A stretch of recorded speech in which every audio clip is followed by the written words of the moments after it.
What is going on, everybody? We are back live tonight to drink and talk a little beer. It is Thursday, which means we're almost at the weekend. So thanks for everybody that's joining in tonight to have a little fun with us. Todd in the house, of course. So been running around a little bit, and he was just asking how the week was going. Week was feeling a little long this week. And it was a short week, I told him. I was off Monday. 5 day weeks, I just don't like them anymore, I think. I think I'm to the point, like, 5 days, that extra day just seems too long. So, anyway, tomorrow's Friday. Then it's back into the weekend. Looking forward to that and kicking back a little bit. And I know you are too, Todd, because you talked about how busy it was where you were. So crazy busy. But I've been looking forward to this beer since about 10 o'clock this morning. If that tells you anything. Yeah, I was like, it's beer 30 somewhere. Let's get this thing going. It's always nice looking for the end of the day, knowing there's a cold one out there with your name on it. So, or two. Yeah. So what beer are you cracking open today? I am going to start out with Double Two-Hearted Ale. Ooh, classic. I say a classic because I haven't really been around that long, but it just feels like a classic because it is. Yeah, it is a classic. No, this is classic. This is the double, though. Yeah, that's a double. Yeah, so the double. Yeah, the double is a newer one, but Two-Hearted, definitely a classic. Double Two-Hearted. Oh, yeah. A new classic. So I've had one in the past, and I was only able to. It was a 2-bottle limit, so I got 2 bottles when I picked it up a couple weeks ago. So I was like, I'm going to start off with that one. But then I got one in the wings waiting too. Gotten it sitting out a little bit to warm up. So it's one of the Black is Beautiful beers. Nice. And that's the one from Falls? This one is from Monique in Fall City. Yeah. Nice. Fall City beer in the house. So that one is a nice one. And I was gonna look it up because I can't remember what it's supposed to be. You know what the adjuncts are for it. I can't remember what they said it was now. Well, there's a base version where everybody's putting a kind of a twist on it. So. Right. I know that. Yeah. That's what I meant. I was trying to figure. I couldn't remember what theirs had in it. But one of the ones I got for tonight is actually one that I just happened to stumble across. It's from Two Roads. It's the Kentucky Lightning. So that's one right here that I'm going to check out. This will be my second of the beers probably, though. So this is a sour mash ale aged in bourbon barrels. This one comes in at 8.5% ABV. But the first one is actually a Black is Beautiful beer, too, that I had. This is from Listerine. So this is the 6.5%. And if you guys haven't checked out that video is up on the channel now. I saw that one. Chocolate and vanilla. So probably of the only one I've had, it was the one that was surprisingly down toward the bottom for me. Yeah, I was kind of disappointed when I watched that video to hear you say that. I was like, man, that sucks because they always do such good stuff, in my opinion, anyway. Yeah, I mean, it's got a good flavor in the nose. You get the nice nose. It has a flavor in the. It's just thin. It's lower, 6.5%. The 6-pack was a 6-pack for $9.99, so it wasn't like it was a huge price or anything like that. But it's just, Listerman, you expect a little bit more from them. You just hope phoning it in just to have a beer out there, which kind of felt that way a little bit, but give it out. And then we got Tunis in the house. Shout out to Tunis. What is going on, my friend? Good to see you, brother. And happy Thursday to you. And we got Jimmy Cuff and Stuff in the house. What is going on? Thank you, my friend, for being here as well. Get ready to crack open some beers. And if you guys are enjoying something, let us know as well. Make sure you guys definitely check out Cuff and Stuff there. Every week will feel long until the asteroid that I assume is coming kills us all. Yeah, Tunis, you might be right about that. And then we got Craig in the house. Camp Beer Reviews. Hey, Roger. Early sun. New time, brother. 8:45 Eastern is the new time. So actually for you get us a half hour early. So it's not into the full dead of the night over there in the UK for you. And then we got Bart in the house. Good evening, guys. Just want to say hello. Hope all is well. All is good here. Hopefully you're doing well. Also, Bart, good to see you, my friend. Hopefully things are good up there in NJ, of course. So, yeah, but I'm going to crack open the Black is Beautiful, the stout with chocolate and vanilla. If you haven't seen a video on it, It does come through with some nice notes of the flavor. I'm trying to let it sit out a bit because I only sat it out here for about 20 minutes right now. I'd like to get it a little bit warmer, but I'll probably crack it open and let it sit here for a bit. And all in all, of the Black and Beautiful beers, I ended up having 8 different variants thus far, with 2 from Nerd Sense that Sean sent, so appreciate that again, Sean, as well. He sent me the one for Trillium, which was really good. That they got together with White Lion, and then he sent me the one for from Finback, which is also pretty decent. So, hey, we got Peggy in the house. Cheers, good to see you. Mama Ran in the house. Gonna get this baby poured in.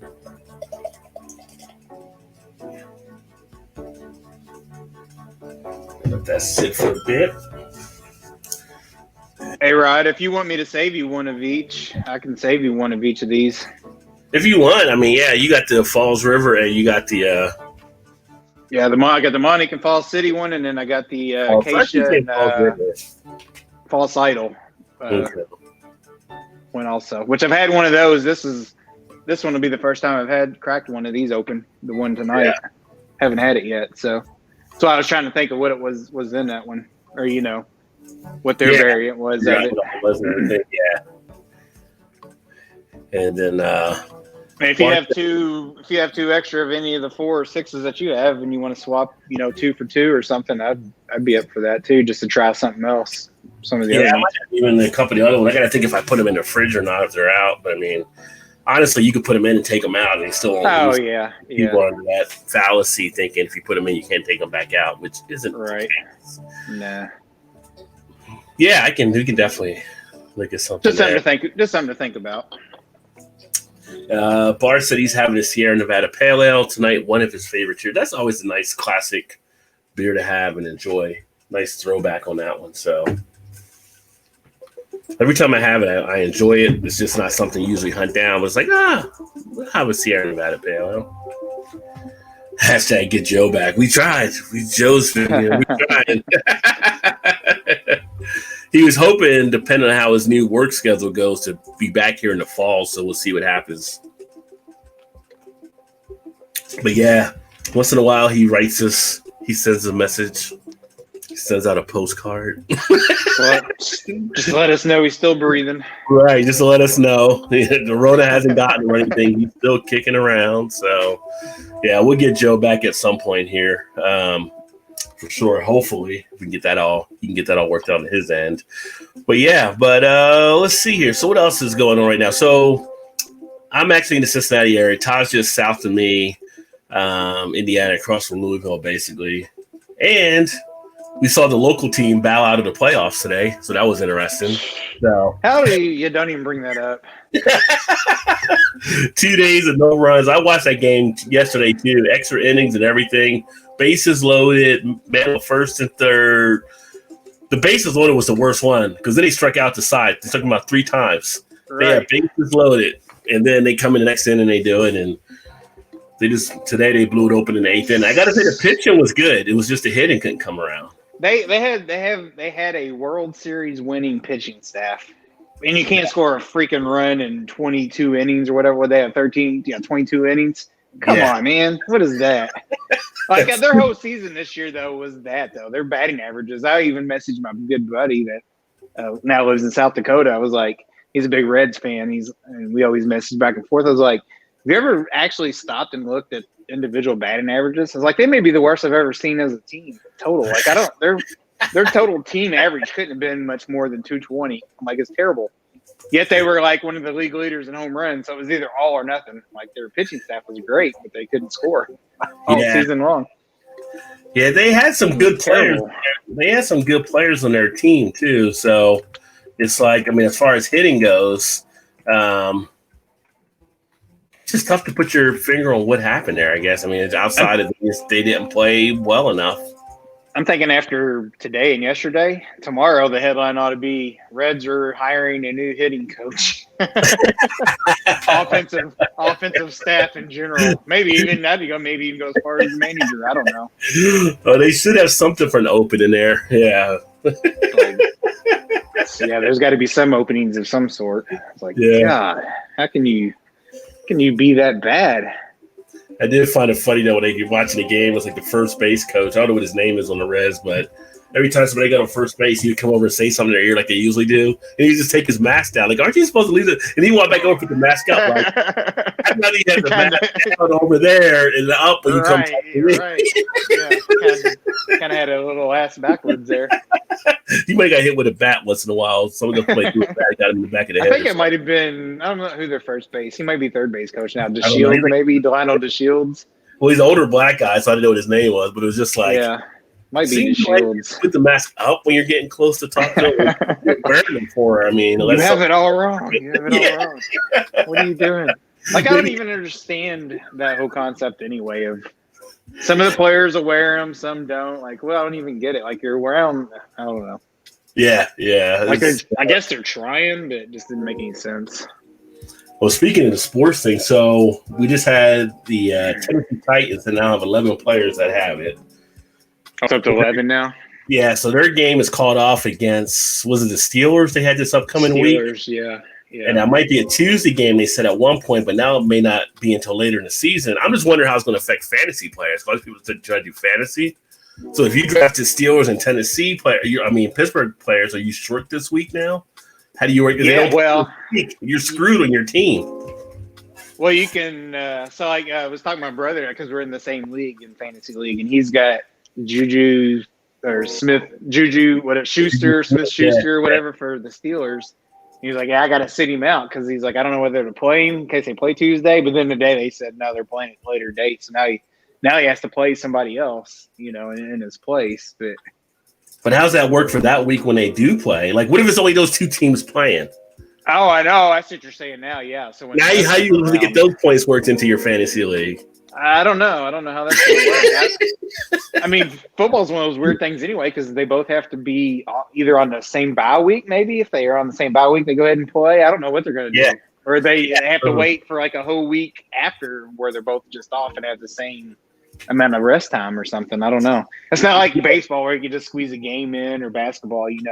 Football's like the Thursday night game's almost too quick of a turnaround for these teams because those games are usually just terrible. Yeah, so that's the whole crazy thing with it. Like, what do you do with it? Because it said they play Tuesday. Okay, well, you can include that into this upcoming weekend still. Instead of Monday night being the last game, that Tuesday game would be the last game. But if they're saying they're going to play like November 10th or something, it's right.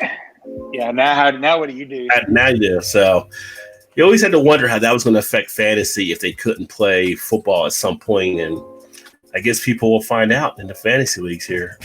I'll be curious to see if that's just the start of it too. The start of that's what they're saying.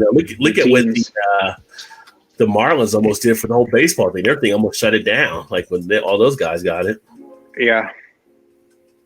Like the NBA definitely did it the right way, but I think they're the only ones that could have done it that way. I don't think, you can't have football where they just play once a week and everybody be at the same place and you keep them there for, 4 months or whatever. Yeah. Baseball, basically the same thing. You can't, I don't know how you could do it for anything else.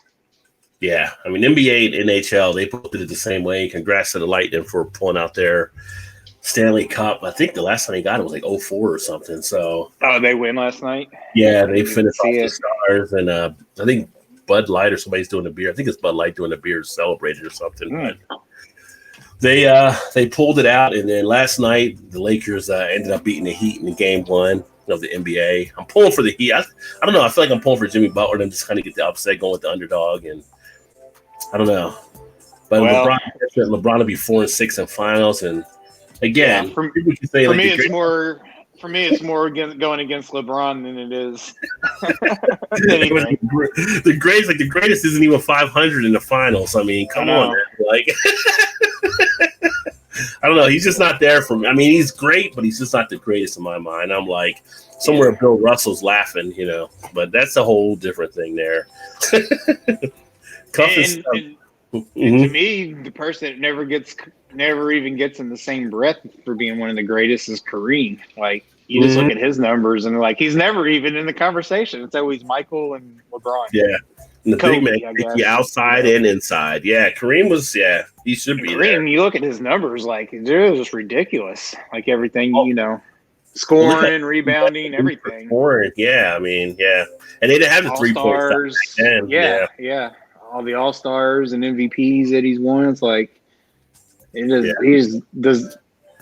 at least top 3 for sure. Yeah. I mean, it's just crazy. Plus, he did a Bruce Lee movie. He got to kick Bruce Lee. Right? Yeah, that's true. That alone, that should elevate you at least. At least it'll get you somewhere That's out there. Equivalent to 2 championship rings. Right. To put a big footprint on his chest. Didn't he put a big footprint on Bruce Lee's chest or something like that? Yeah. That alone makes you the greatest of all time. So Jimmy's got an Allagash Curio from the Growler tonight. Nice. Going to pour some out there as we head toward the weekends. Probably that would be something. I wonder if you're going to be grilling this weekend. I wonder if you're grilling something up to have with that Allagash Curio. I bet you are. I bet you did. Gilbert says, cheers, fools. You got Beer Hound in the house. What is going on, Beer Hound? Cheers off. Make sure you guys check Beer Hound out as well. Curio, he goes back for the spelling. Cheers to Leprechaun TV. # Blake Ray. Good to see you, brother. Make sure you guys check out Lep, King of the Blackstone, out there just grilling like a man. Got Vanessa in the house. Says hello. Cheers, Vanessa. What's up, Vanessa? We got Mary all coming in with the Blake raid. Good to see Mary and Butch. Thrash in the house. Cheers, brother. Me and Thrash had some fun last night over on Beer Chug's channel. What's up, Thrash? ABV. So make sure you check out Thrash. And Bumpy was there too, so make sure you check out Bumpy as well. What's up, Bumpy? Yeah, I checked y'all out for just a little bit. Then Blake. So yeah, the myth, the legend. Make sure you check out Blake. Blake will streaming tonight. He's got the Friday Night Throwdown tomorrow night at 9:00 as well. So make sure to check him out. And Thrash saying cheers. And we got Drunken One in the house. The man with the hottest drink. The west side of the Mississippi. What is going on, Drunken One? And Vanessa, hello to the Blake Raid crew as well. We got Miscellaneous in the house. Check out Miscellaneous. Probably throwing down something good to drink too. Cheers. Everybody coming to the Blake Raid. Tunis, you were here before the Blake Raid, though. You can't just Blake Raid out. You already here. You can't do that. Hello to Vanessa. Make football teams play every night until the Super Bowl. That would be kind of tiresome for them when we get hit every night. Yeah. Especially one team playing one game. That would not be good for fantasy. This is a load of Peggy. I was feeling down today, so I went to the beach. Apparently, I'm so ugly the tide won't take me out. Is it another camping weekend for you, Tunis, by the way? Let's see. Smash that like. Thanks, Blake. Beerhound is enjoying a Made West hazy IPA. Very nice. And Gilbert is drinking a Munich to my ears Fest beer from Muskaka Brewery. So that's what he's actually throwing down on right now, which sounds excellent as well. So to everybody for sure, definitely great to have you all here. Welcome and aboard as we enjoy some of the beers tonight. So as part of the segment for the news show that we do now, flip over to the banners. We're going to do the YouTube channel Shoutouts. And today, for this week, we're actually going to do a shout out for one of the guys that's been kicking it out now in the channels. If you don't know him, I would definitely say give him a shot. It is A Beer a Day with TK. He's actually newer to the scene. He's up to 98 subscribers right now. So nice. Check him out. Get him over that 100 mark. Leave a comment that I sent you over to check him out there as well. He's doing some really good, fun things with the beer. I think you guys will enjoy some of the videos that he's actually putting out as well. So give him a shout out. You can see the different stuff here on his channel. I'll drop a link in the comment section as well. But some mighty fine beers, as you can see, that he has been tasting too. So make sure you swing by and check him out if you want to see another beer reviewer and get to meet someone newer here in the beer community that's putting his spin on things. So good guy indeed. So ended up connecting with him probably a month or two back, maybe. Might have been a little longer, but good guy for sure. So I don't know if you've seen him before or not, Todd, or watched any of his stuff. I haven't, but I will check him out. And I think I put the link there, but I think I put the wrong link. I think I put the link with the videos. Let me put the link with the channel. Which I always do whenever you put something up there or somebody's chiming in conversation. They'll have a channel. I always go and subscribe. Yeah, it's good stuff that he's doing over there. So yeah, make sure you guys check him out. Show him some love as well. Good guy, and getting down some good beers. I think he's not that far actually from us because I believe he actually occasionally hit Jungle Gyms as well too. So okay, on the Ohio side there. Let me see. Bumpy said he couldn't finish the ghost pepper nachos. So last night on What the ABV before the second game, Bumpy eats nachos during the game time, right? He always got to get that carb load on. He decided to make Mrs. Renfro's. He had Mrs. Renfro's two different sauces from her, but one of them was ghost pepper. So he decided to make ghost pepper nachos. They looked really good. Well, before I got off because I didn't do the second game, but he was already sweating. Like he already had beads of sweat coming out. He's trying to eat these things. So apparently it was too much for him to actually finish there with the ghost pepper. But he gave it the old college try, as they say. So what do you do? Just sprinkle like some dehydrated peppers on it? No, I mean, he had like made the nachos with cheese and all that kind of stuff and had the pepper salsa. Okay. Yeah, okay. So the salsa had the ghost peppers in it that he put. So he made a fabulous looking plate. It looked good. But you could see him feeling that heat. I was like waiting for him to get that little heat sweat in the back when you feel it dripping down the back of your neck when you know something's too hot. He was getting close to that. So yeah, my brother gave me some, which I may have said this last week. I got some dehydrated peppers that he makes, and then he'll cut them up like pepper flake, like you put on pizza or something, Mm-hmm. I think it's habanero, Carolina Reaper, and might be a ghost pepper. I can't remember what the third one is. It's Carolina Reaper, habanero, and I forget what the other one is. Well, if you got the Reaper, that's enough in itself. So I know that's what I'm saying. Else is window dressing. He's like, here, I got you some fresh. He's like, because he gave me some last year and I didn't even get the raw. He's like, you just throw it out and use some of the fresh stuff. And I was like, all right, that's cool. Like I'm the only one that would use it or eat it because I don't put it in food because it'll get too hot for, Shana and Kylie or whatever. Right. But if I make a bowl, make some chili, then pour my bowl and then I'll sprinkle some in there or salsa. I'll put some in there or whatever, a little bit on the side, make like a whole separate bowl or something. I'm like, I don't know about that. Then we got Paul. Paul says, thought a Canadian should check in before your nation implodes in a month.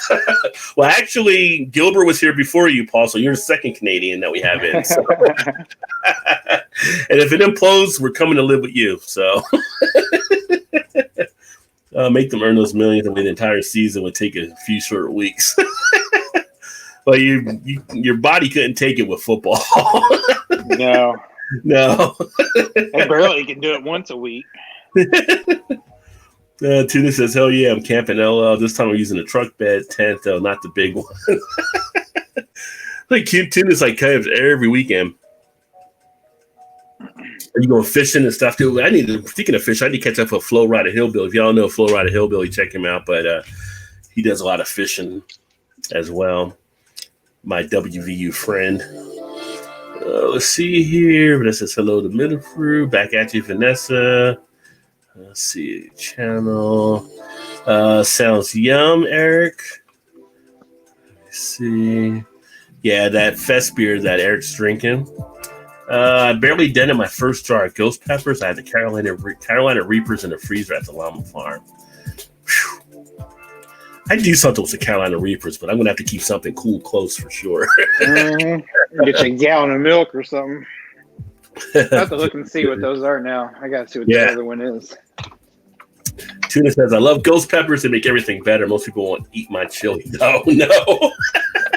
They say it smells good, but I'm going to have to pass. Yeah, so here's what he, little containers he gave me. So this one is the habanero. Yeah. Got the little orangey. Oh, okay. Then this one here is the Reaper. Little flakes in it. And then this one, just the cayenne, which is the mildest of all of them. Yeah. If you want to say cayenne is mild. I think last year he must have did the. Oh no, it was habanero. Yeah, okay. I was thinking something else too, but those are the three. So nice. he loves the spicy stuff. So he always grows those peppers all the time. Mary, I remember back in the day when a jalapeno used to be considered spicy. Now it's just kind of like a bell pepper. Well, for some it is still spicy. Well, yeah. But Mary, you are correct. Third. Middlefield was third because Mary was here as well. So Mary's also Canada. There with Butch. Butch is American. America. To ghost pepper puree and place a tiny amount in about a cup of olive oil to dip wings in. We thought it wasn't too bad until the 20-minute mark. Your eyes felt like they were sweating inside. That's how it gets that slow burn. It creeps up on you. And the next day just as bad, if you know what I mean. Yeah. I remember back in the day, I did the Buffalo Wild Wings challenge, whatever that one you do with the 12 wings. Yeah. You got to do it 6 minutes. And I did it like in, I think, 2.5 or 3. Actually, me, my buddy, and then one of my other friends, she was the manager. It was after we did a softball game. And like me and my other buddy in the softball team went ahead and did it. And then she did it. She beat both of us in like the time she finished. I don't know how she did it. But yeah, but it wasn't bad. Do you actually get anything for it? Well, they usually say you get a picture on the wall, or whatever, but you can get it. You can buy a T-shirt if you got it. I'm like, we did the wings. We should get the T-shirt. No kidding. We know the Rajay deal is they gave us T-shirts. So on the house, on the house, for everybody.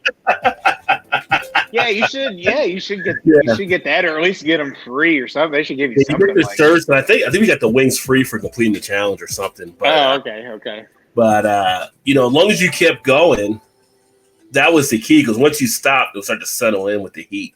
That's when you start to feel. You have to eat them, and you can't drink anything while you're doing the challenge. So, that's right. Yeah. Yeah. So, but yeah. Yeah. Once you start, just plow through and just keep going. That's your best. Just keep going. Yeah. That's your best bet for sure. And Peggy said habanero, Reaper, cayenne. Yeah. Yeah. That's the peppers you all got there. Mm-hmm. Yeah. Vanessa says, I sampled a small slice of the Carolina Reaper, placed it in my mouth, and immediately took it out my side of the mouth. Turned numb for Yeah. Now, if you guys you don't know everything spicy, you can check out Everything Spicy because he eats all the different hot stuff. And he'll eat the Reapers and stuff too, but he's got his body set up to be able to take that kind of heat. If Bumpy's still on here, he should do that Pacquiao one-chip challenge that I was talking about a week or so ago. If you look it up on YouTube and watch all those people do that, it's freaking hilarious. Well, Micah from Micah's Mix, another great channel you guys can check out. He just did the Death Nut Challenge. I'm not familiar with that one. Yeah, that's like 9 minutes, I think. You have to do a nut, and you have to wait a certain amount of time before you can do the next one. There's 5 different levels to it. And then the last one is the hottest one, but you got to wait. You got to put it in. You got to wait 9 minutes. You got to hold it in there. So you can't drink or anything after that. He was crying almost on the camera. He was just feeling it, About the 8-minute mark started to come down on the backside for him. But yeah. I don't know how his next inning went, but he was feeling it that night. Probably screaming coming out too. Yeah. Well, he said he had his gallbladder taken out, so he doesn't really have that part to break it down either. So. Oh yeah! Ouch. So I think he did with some milk at the time afterwards. One of our local news channels, the weatherman there, him and I think there's another weatherman. They do like the evening, morning, whatever. So they were on different shifts, but they did a video together doing that one chip challenge last year. And my mom sent me a picture the other day. She messaged me and she's like showing him that he's got it in the mail again. So I guess they're going to do it again this year. But it's freaking hilarious because it's like they're both like, I mean, they're like literally gasping for air almost because it's so hot. Like I can't hardly take it. Start choking or coughing, and which is what pretty much everybody does when they do it. I don't know that it's been like $20, $25. I think they get one chip. They'll mail it to you. Yeah, you get one chip. So it comes in like a coffin or something. It looks like a little coffin. Yeah, I think actually Micah might have the chip one too, but he hasn't done it yet. I believe if he did. But I'd be curious. I'd like to see that one. Yeah, I decided I'm actually going to go ahead and do the food channel, but I don't know if I'm going to do like any of the hot challenges as of yet. But I'm going to set up to do ease into it. Channel. Yeah. Peggy said, I think he had ghost peppers last year, Todd. Okay. So, I was thinking, I think he did have those last year. I was thinking that was one of them this year too, but I was cayenne and I couldn't remember. Vanessa said ghost peppers and 2 types of scorpion peppers in her cupboard. Hoserland. He said Hoserland. Hoserland, Indiana. Have you tried to eat just a packy bag of ghost pepper chips? If so, how many chips did you finish? I made it through 2. I did not try. No, I haven't done any challenges like chips or anything. I think I bought those for my brother to try, and I did try them, and they're freaking hot. I only ate a couple of them. Yeah, I can't remember if my mom's still on there. Ask him and see what he says. I think they were the ghost pepper ones I bought him that time. I actually found them at the. I don't know if you guys have these around you, Rod. They're it's called 5 and Below, which is basically like a dollar store, but everything's $5 and below. Okay. So we were going to check out, and I just happened to see them like Pacquiao ghost pepper chips. I was like, oh wow, I was like, all right, I'll get them for. I think they're like $2.50 or something. I was like, I'm gonna get them and give them to my brother because he loves hot stuff. And I think that's what I gave him was those ghost pepper ones, I believe. They were hot.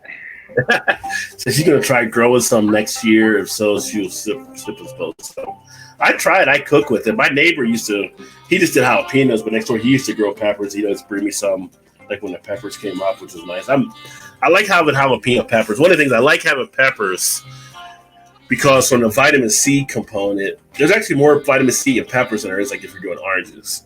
Plus, it turns up your body heat. So when you're having a lot of peppers, you end up burning a higher metabolism during the course of time. So I always try to put peppers and stuff as much as I can. I'll cook sometimes with peppers, and my wife's just like, sees her eyes start watering, like, what are you cooking in there? It's like, oh, it's like I open windows up. Go away, don't worry about it. Do you want a jar of ghost pepper, Puri? Yeah, if you want to do something with ghost pepper, I'd find something to do with it. I'm sure. That sounds very interesting. I'd mellow it down probably with something, but yeah, like a dip or a sauce or something like that to add into it, spice on top. Or maybe it's part of pretty good. I bet that would be part of your marinade. I bet that would be good, just like dipping some tortilla chips in or something. Oh yeah. Or even just mixing it with some cheese for like a queso or like a hot queso or something, Yeah. That would probably be pretty good. That would definitely work as well. Let's see here. Peppers are tasty. I find they get older. I enjoy the challenge of trying them more and more. Yeah. Until you find the one, like you should have stopped the level before. Like the one place we have here, one of the Chinese restaurants, they ask you what your spice level is. And I used to be like at a spice level 6 or so, 7 or something. They switched the recipe up. They moved stuff up. I guess as more pepper came out. So now what used to be at the 7 is really at the 4. So okay. You find that out the hard way. They're like, you sure you want a 7? Oh, yeah, I eat 7 all the time. Okay, who changed the recipe in here? Somebody changed something around. Was not what it was before. Yeah, so it's always funny, too, when like we go and there's people next to us that haven't been there before, and they're like, oh, yeah, I'll do a 7 or a 6, whatever. Like, they're like, are you sure? And they're like, they have no idea. And they see us start sweating. It's just like... And that's what I was going to say. The weird thing is, the older I've gotten, the more I sweat, for the milder something is. Like it's not too hot for me to taste, if that makes sense. Yeah. But like I like a just regular like a hot wing from somewhere where it's not even that super hot. All of a sudden I'll just start sweating. I'll go with like some beers and wings with some buddies sometimes, and I'll be like, "Why are you sweating? Is it that hot?" I'm like, "No, it's really not that hot." But I don't know why. I'm just, like, it just some kind of chemical balance. I don't even know. It doesn't even make any sense. Like, but all of a sudden, my eyebrows will start getting beaded. Like you're talking about, like bumpy. Like my eyebrows will start beading up a little bit. Like it's not even that hot. I don't know what's going on. I don't even know. You're like you're being interrogated under the lamp or something. Right. Hot sauce. I do love some good hot sauces. Yeah, I need to do that. Next time I go to Jungle Gyms, I need to do like a video of their hot sauce section. I think you've seen it, Todd, there at Jungle Gyms. Mm-hmm. Have you ever been into the section where they have the hot sauces? Yeah, we pretty much went everywhere that day. The first time we went, we pretty much walked through the whole store. Yeah, just to see. And there's all kinds of shit. It's like, what is? I didn't even know they even sold that in the grocery store. I think you have a whole section, and I mean a good sized section of just hot sauces. Oh yeah. It's crazy how much they have there. So it'd be like going to your liquor store and seeing bottles of beer for like a whole wow, and it was just except for it's hot sauce. Yeah, that's what it was. It was just like salsas or whatever. Yeah. It's both. I think it's like unbelievable. It's like, what is going on here? But their beer Jungle Gyms, for anybody who doesn't know, if you ever go to Ohio, like the Cincinnati region, and it's like 20 minutes away, take the 20-minute drive or 30-minute drive and just go check it out because you'll not be sorry. That place is unbelievable. Yeah, if you're doing a beer run, you're going to need a lot of space for the stuff you're going to find. Well, especially if you're going for beers, but just food in general. Like they got all kinds of stuff. It's just unreal.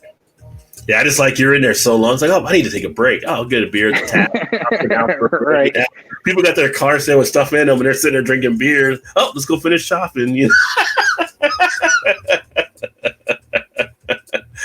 Oh, love that place in the cigar section is pretty sweet too. Although I usually get the cigars at Party Source, they got a nice cigar section there too. It's definitely shock and awe when you go in, for sure. Yeah. Somebody just watched the video I did on the channel. I've got to look at my comments to see what it was, but when they were in Jungle Gyms, actually I got my thing here. Let me take a look here because I haven't responded to it yet. Which I plan to respond to comments by this weekend, and.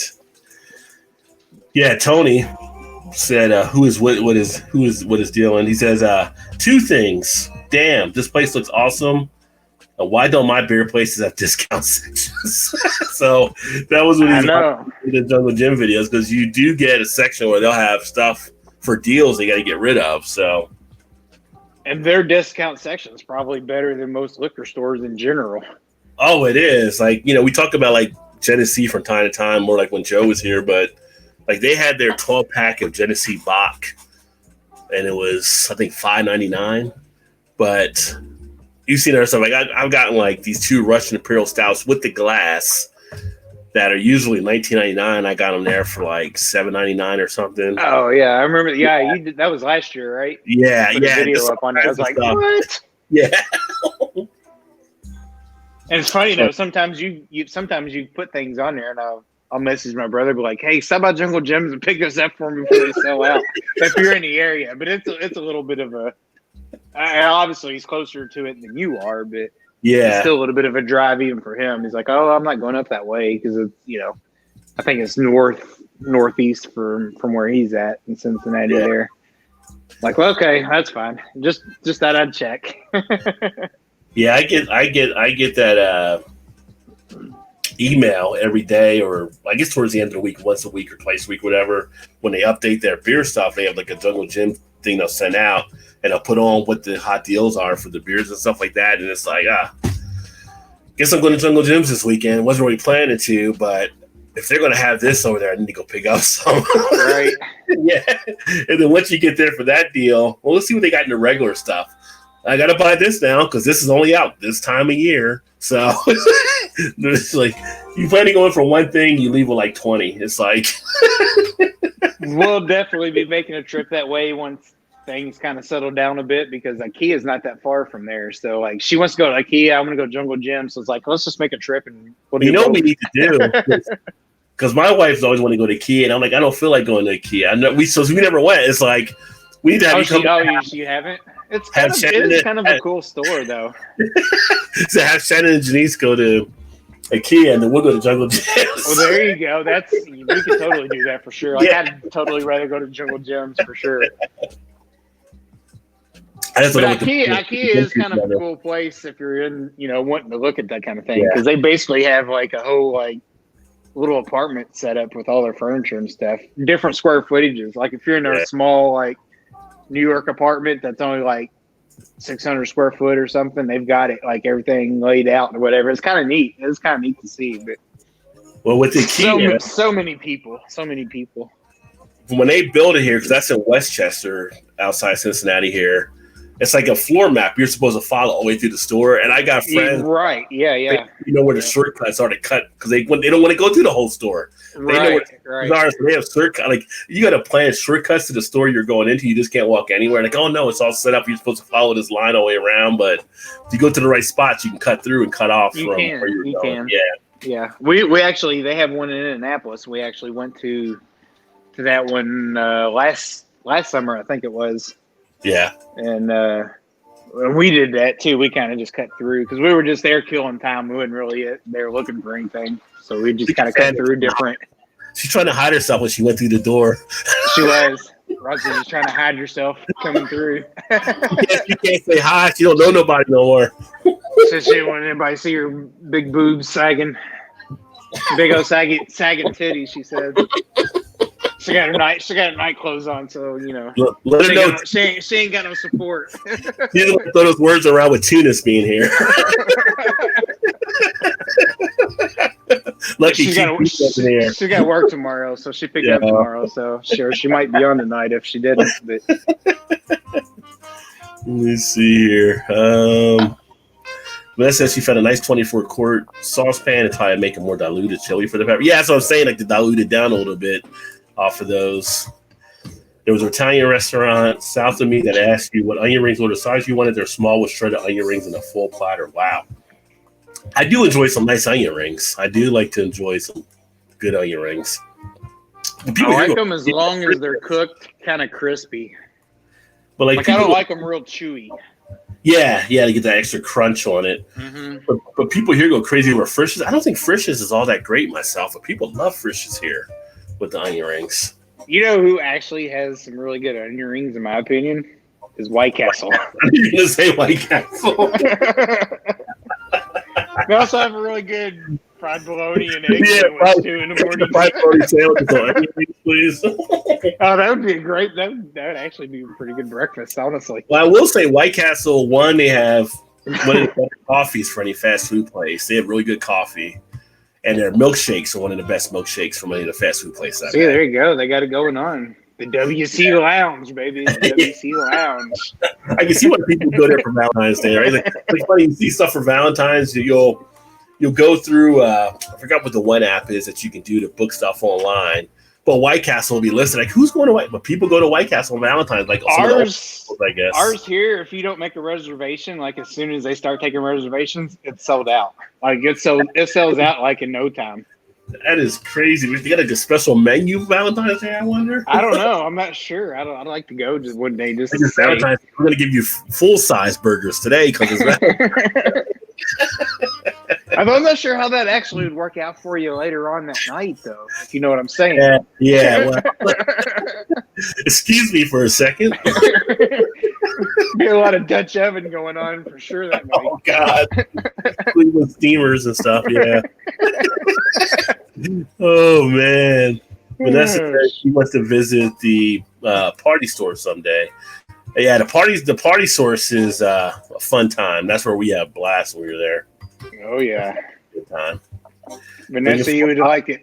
You would like it. Yes, you'd have a great time. She's looking for high ABV stouts tomorrow shopping.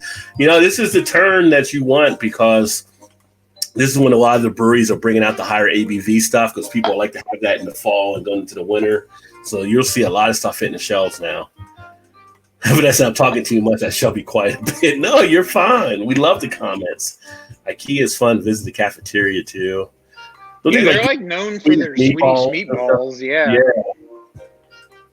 Which I had, and they're like, yeah, they're okay. I don't know that I would, I wouldn't call them like fantastic or must get kind of thing or anything. But other people probably don't get them as much unless they go to IKEA, maybe.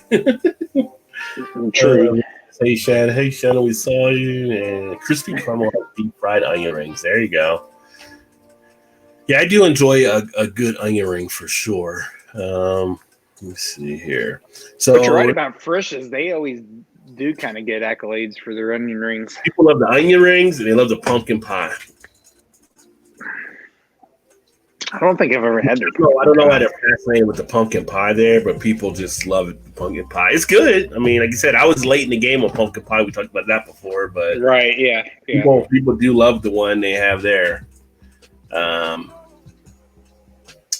Yeah. So the other thing, some of the beer stuff. So this was something that happened this past week, which I think some people are happy about. One, Yuengling's Hershey Chocolate is getting a wide release. That's part of it because they're going to bottle it for the first time this year after coming out with it previously. You had to get it on tap. And one of the guys said he already told his person at one of the beer stores to go ahead and get that in so he could pick it up. But the thing is, Yuengling, now that they're going to be under Miller Coors, is actually being taken nationwide, they think. So for people out west that didn't have Yuengling, California, Texas, all these other places, they may actually be getting it in all the states now. So all those people that wanted to try Yuengling, they'll be able to do so, it looks like. I knew they were going to come out with that chocolate beer, the chocolate beer.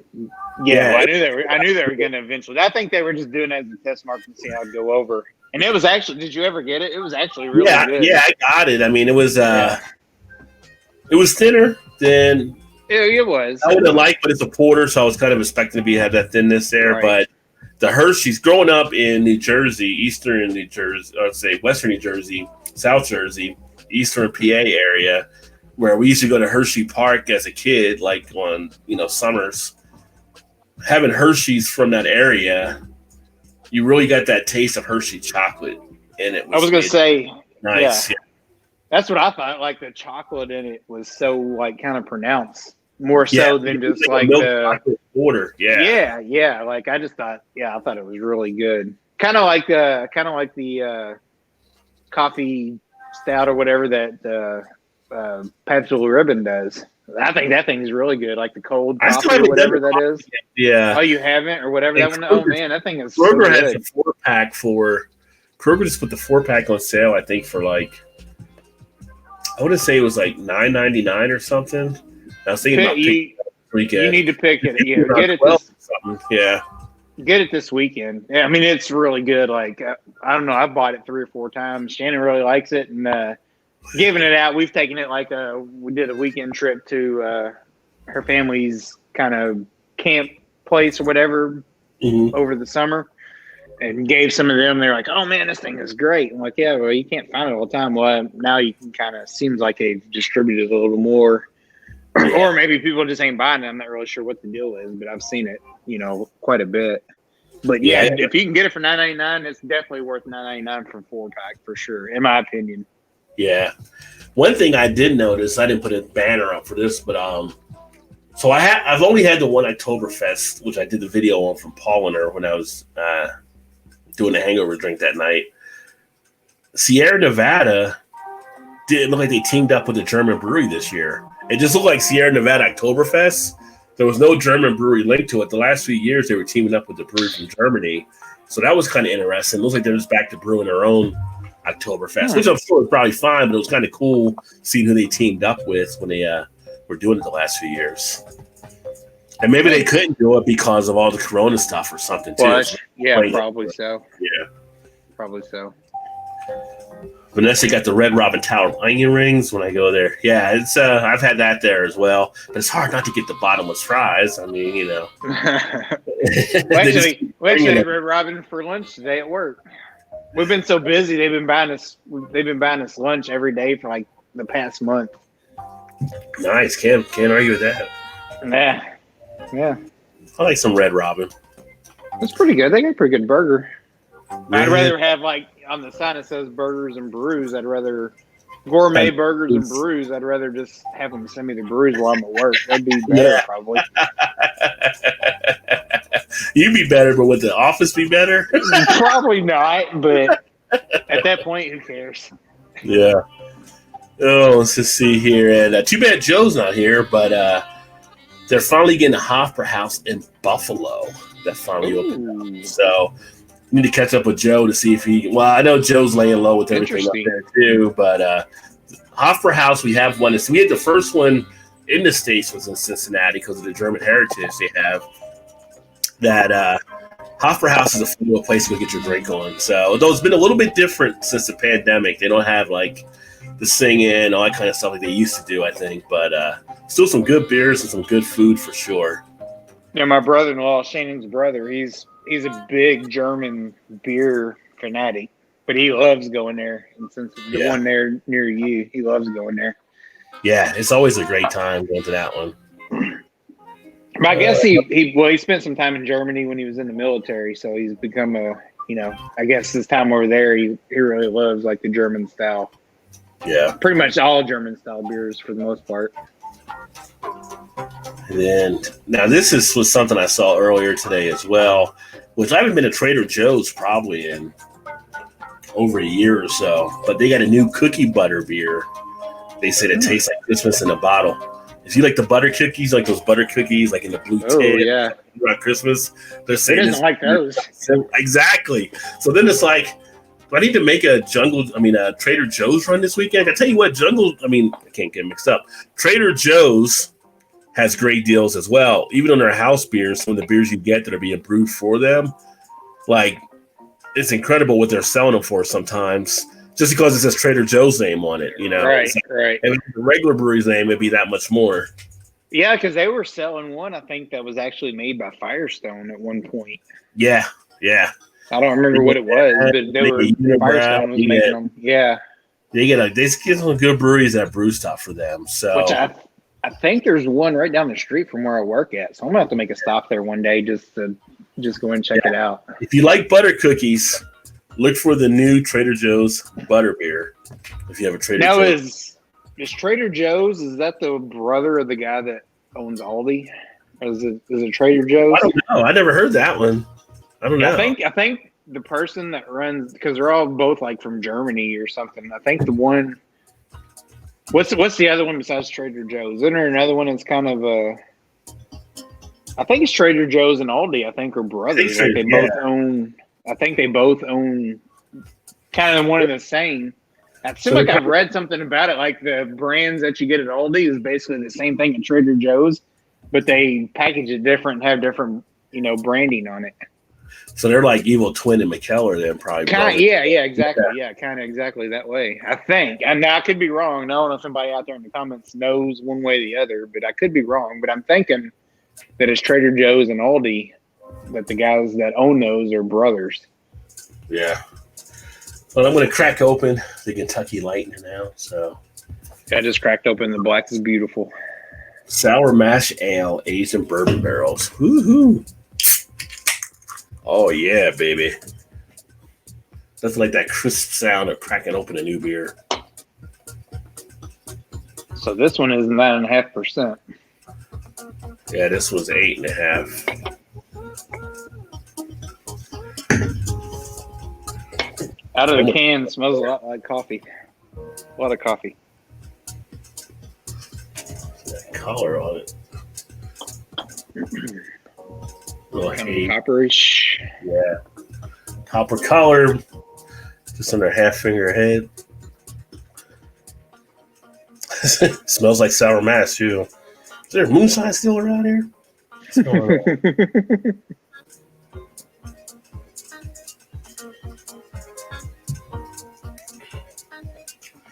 Oh, that is smooth.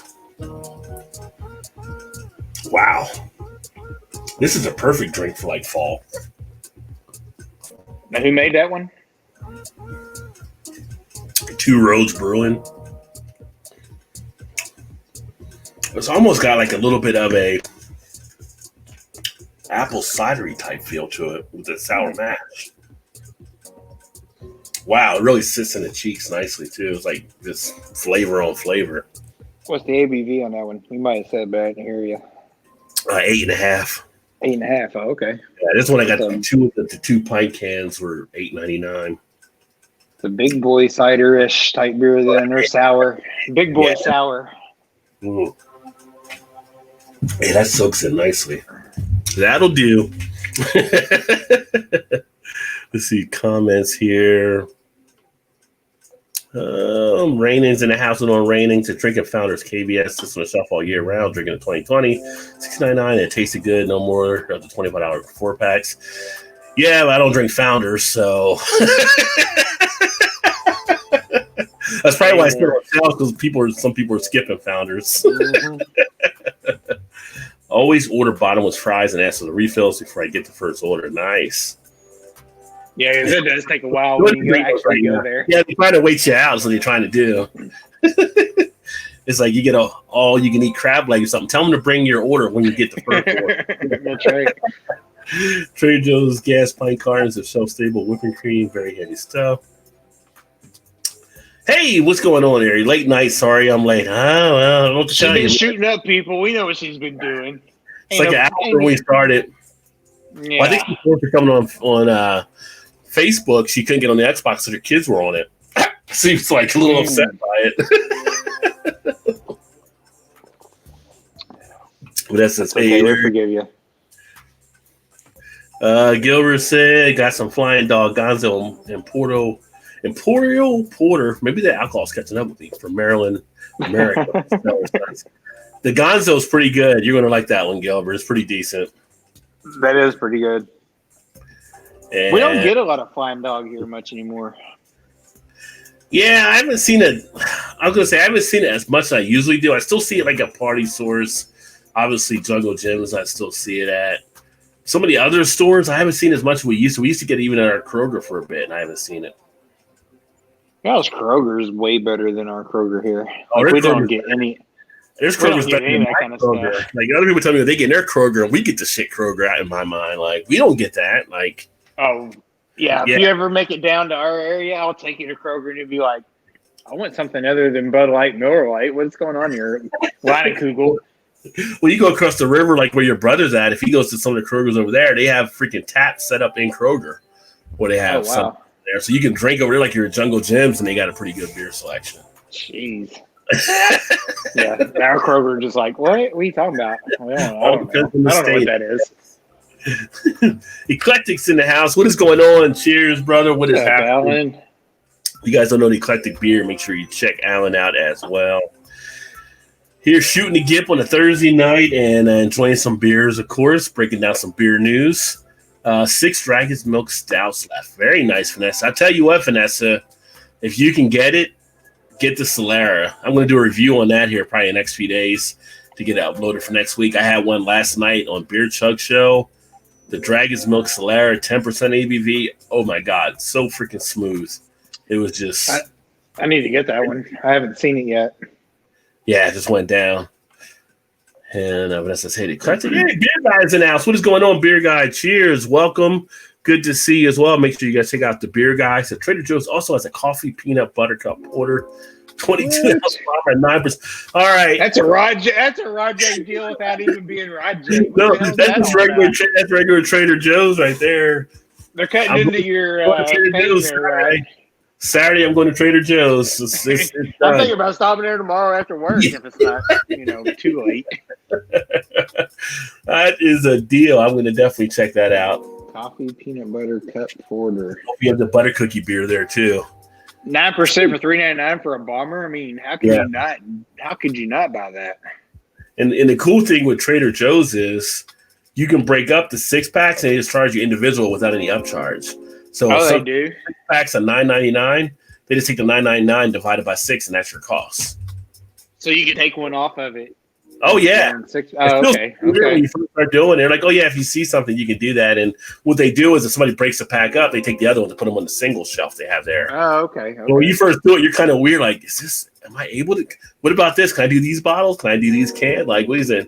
You just can't go into like something where like it's in a box, like 4 cans in a box. Right. Yeah, but it's kind of weird. You're like, you feel like you're doing something bad when you're walking around like taking stuff off the thing. Which our liquor stores here won't do that either. Like the ones that come in a box, like Toppling Goliath, they always send their stuff in a box or whatever. Or Southern Tier, I think now is in a box for the most part. Like they won't break the box stuff up for singles, which always drives me insane because like I want to try that, but I don't really want to buy the whole 4-pack or 6-pack, whatever it may be. And it seems like a lot of people are going to that now too. Well, Jungle Gyms, they have the singles there too. But I think if you were to do something from the shelves, I don't think you're supposed to, but I think they'll still sell it to you if you took it to the front. But depending on the price, they will do an uptick on some of it. Like if it's over, if it's like more than like $12.99 a 6-pack or something, they won't do an uptick. One of the guys told me there one time, but if it's like a $9.99 6-pack, they're going to upcharge on the individuals when you get them. So which that kind of makes sense because the margin of profit's probably less. Definitely is less on the lower end. Yeah. But I mean, a lot of people like to do you look at like where Craig and them are over there in the UK. I mean, they go to individual bottle shops where people buy stuff individually all the time. One place I go to Columbus when we're up there, I get a lot of their stuff individual, how they're set up on things. So, you could actually make more breaking them up than selling them as a pack sometimes too. If you're gonna. Oh yeah. Now the bottle shop I usually go to, for the most part, they'll sell you any individual what you want unless it's in a cardboard boxed, container or whatever. Anything else you can break up, it doesn't matter. Now you will pay an upcharge for it. I mean, it might be, if you buy a 4-pack or a 6-pack, obviously it's going to be cheaper. They may charge you $1.50 a can or a bottle or something to break it up.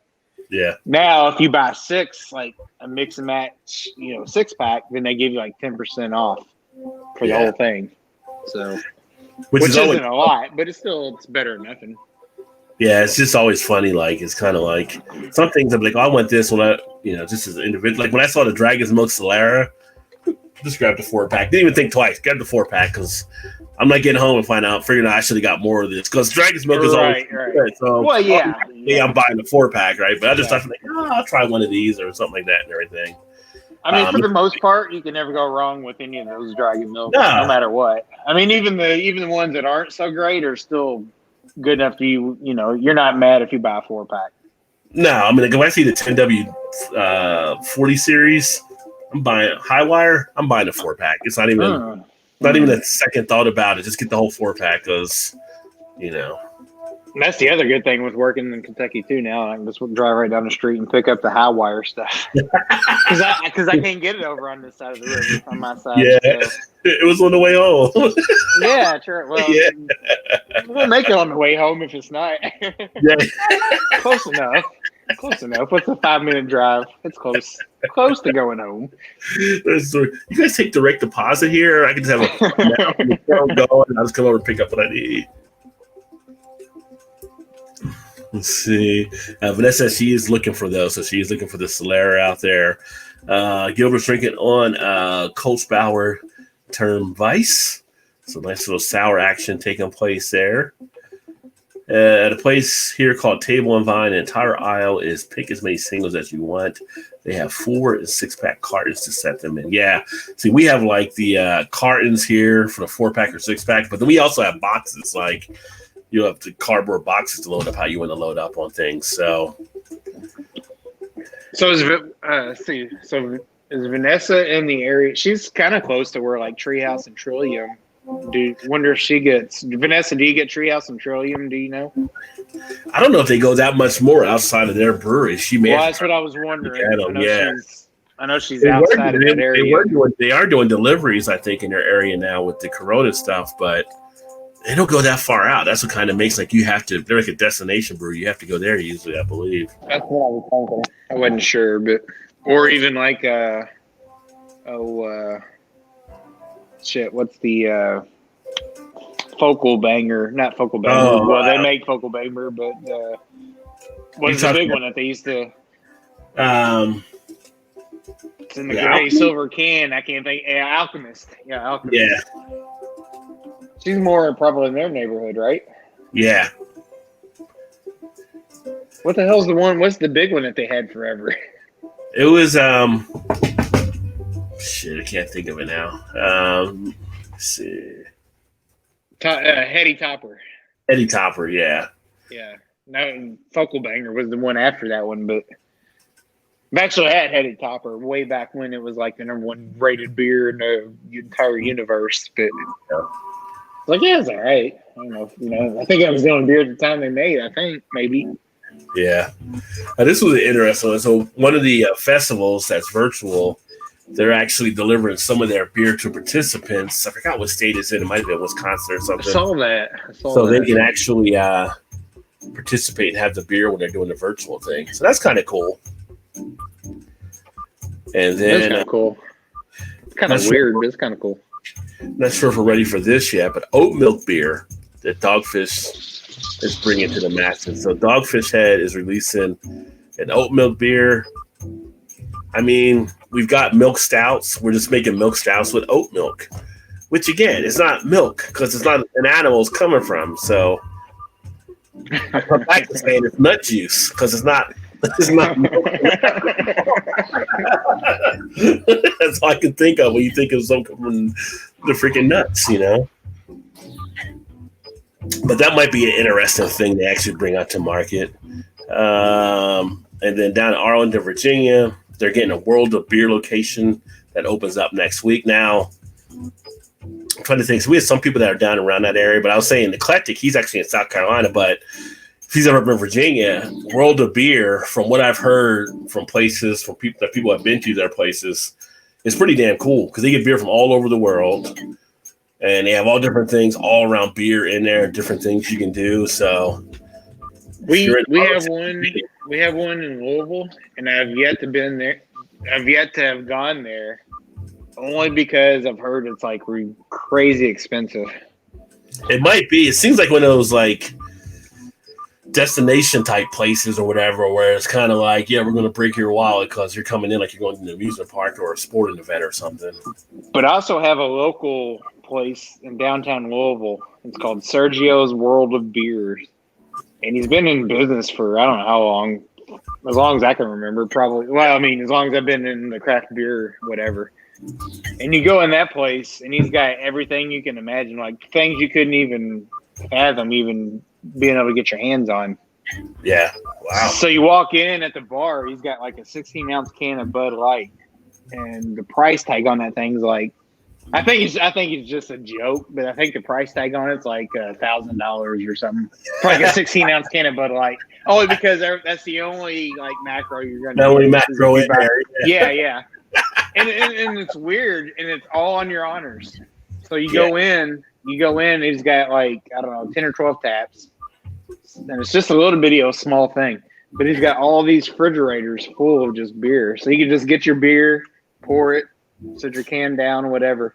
End of the night, you go up to the cashier, go to check out, cash out, and they're like, okay, what'd you have? So he doesn't even really know what you had. It's kind of on your honors to tell him what you actually got from there. Yeah, it's really weird. It's kind of a weird place to go to. It's cool, but it's weird. Yeah, it is. People in the Louisville metro area is like, Sergio. Me personally, I'm not a huge fan because it is kind of pricey, I think, compared, to some things. But it's definitely kind of a destination thing if you actually come to the area to go check out Sergio's. Yeah, but he's I don't know what descent he is, but he's somewhere from overseas. But I don't know if it's Spain or Sergio, whatever. I'm not sure where. It's not Spain, but it's somewhere over there. Yeah. He's a cool dude, but it's a cool place. Just check out if you're ever in the area. I'd suggest it for sure. Yeah, definitely. Vanessa says I could go visit them and check. Talking about the Trillium, so yeah, not a bad visit if you go, Vanessa. I can tell you that you'll definitely be pleased. I'm sure. Let me see here. Oh, so say there's nothing on TV. Oktoberfest Beer and Blood on Netflix, a big German stein of sex and violence. Beer, sex, violence. You're looking for something to watch this weekend? Beer and Blood. I'm just saying, you might want to check that out. I haven't seen it yet, but it's in the queue now. So,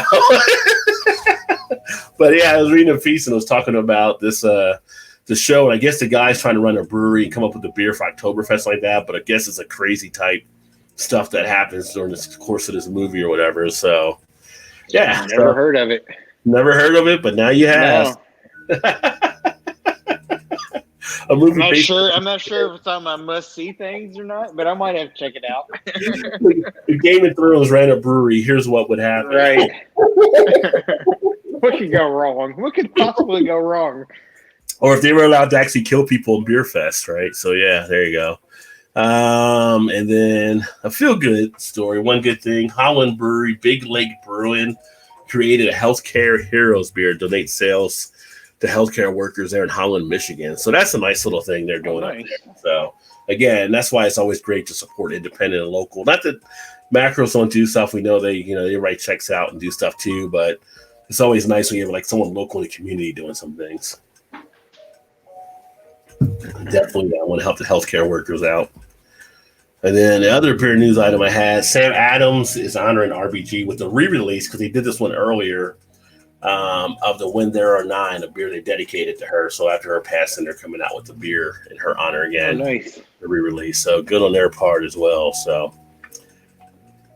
those are the things happening this week. It's actually kind of a slow week for some of the beer news, but able to always try to pull something out. So, Rod, have you been there to check it out yet since they've opened there in Cincinnati? Sam Adams? Yeah. Well, the only time I went there was to get the Black is Beautiful. Oh, okay. But they weren't open inside. It was kind of weird. They weren't open inside. Oh, yeah. They had to do everything where you went there and they went in and got it for you and brought it out. But then I went around the corner to Brewdog the same day.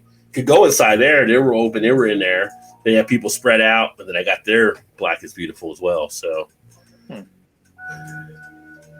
But yeah, we actually got a new brewery opening up. I don't know if it's tomorrow or Saturday. I think here in Louisville, which I'm kind of anxious to see. Which one is that one called? It's called Atrium. I haven't heard of that one. Atrium Brewing Company. Yeah, I'll say it's going to just now open up. Actually, the head brewer of the brewery there was the head brewer at Acacia, which he made some phenomenal stuff. Yeah. And apparently they've already canned some stuff, and they got some stuff. I don't know if you can get it now or if it's waiting for Saturday for their soft opening or whatever to pick up. I think they've had like a soft opening already, like earlier this week, and people have already had it and said the stuff is phenomenal. So I'm kind of curious. I thought about trying to maybe stop by there today, but I was after work. But it was like, shit, I got out of there too late. It's like I'm gonna get home. So yeah, I like to try to maybe make it over there this weekend and see if I can pick it up. We just had Esoteric Brewing open. So that was just this past couple weeks, I believe. So that's a new brewery here that people are pumped up to check out. And actually, one of the owners there, he was one of the head breweries at Mad Tree. So he came over here to the brewery. So that should be pretty cool. Have you guys had? I haven't been to the brewery to try their beers, but over the last year or two, they had a couple meetings where they were bringing people in as they were talking about the building their brewery. So me and my buddy Gary went to a couple stuff, and they actually gave us some of the beers there at the time to check out. So they made like batches of stuff, and it was really good, the beer that we actually had. So I definitely want to try to get those some stuff. If he's coming from Mad Tree, it's going to be pretty good. Pretty solid. Yeah. So it's something I'm definitely looking forward to checking out at some point here. And I think I told you Braxton has a 4th spot now. They have one in Cincinnati now too.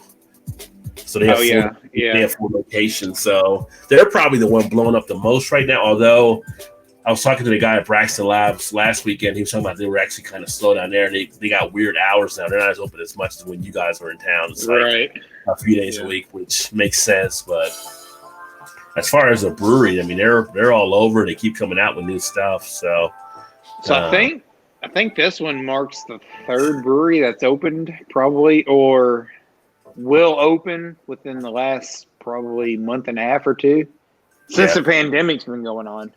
Like we had another one that opened full blown open probably 6 weeks ago. It's called Gallant Fox Brewing Company, and they're supposed to really making some great stuff too. And then we got, I think it's called Idle Hands, which did a collaboration with Acacia. Right? Yeah, well, Malwide. Yeah, it was with Malwide for the Black is Beautiful. Yeah. And then the one I was just saying just is opening, I think, this weekend. So yeah.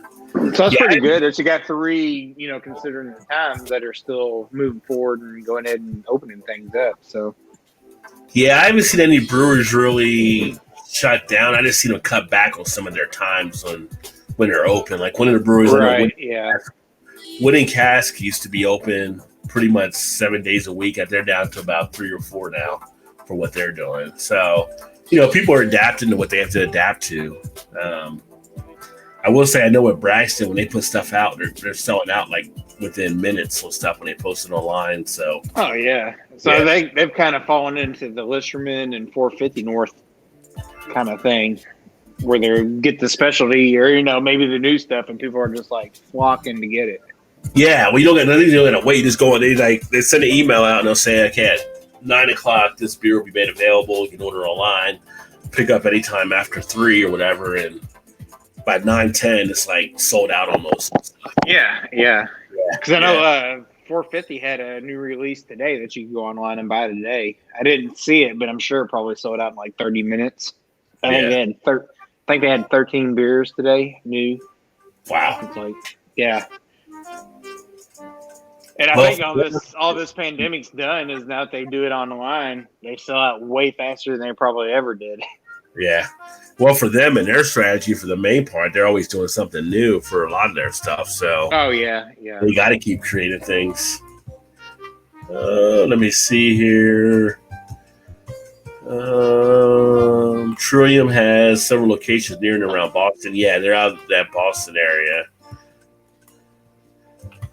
Eclectic said FYFL is a new marksman rifle you get off the battle pass. Is legit.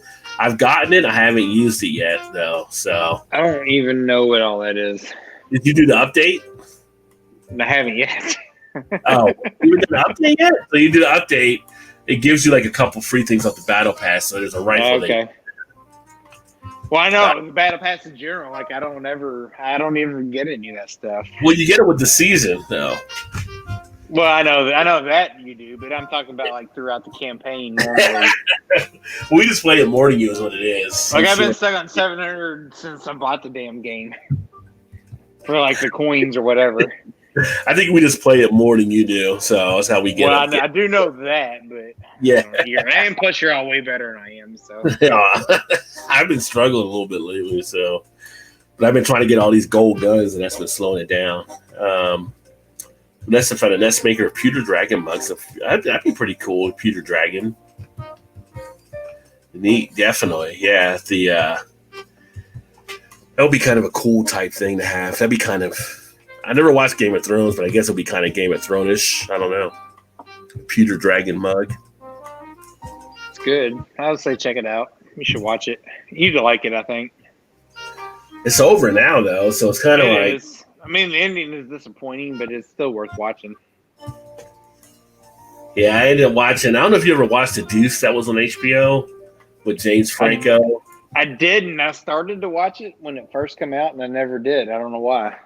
Yeah, I watched it. I finished just watching it actually this past week because that ended, I think, in October. It ended it ended at the time they were doing Watchmen. That's when it ended because at the end of the episode, It was still Watchmen commercials and stuff. But that was actually, it ended pretty well. I mean, it was a pretty good show. So is it done now? Completely done? Yeah, that was done. They already did it there. And then, of course, now I'm into the one that now Sunday, I can't think of the name that's on. I know what you're talking about, but I can't think of the name of it either. What is the show on HBO now? Lovecraft Country. Oh, yeah. Maybe the beer is hitting me. I haven't drank that much this week, so maybe it's catching up with me.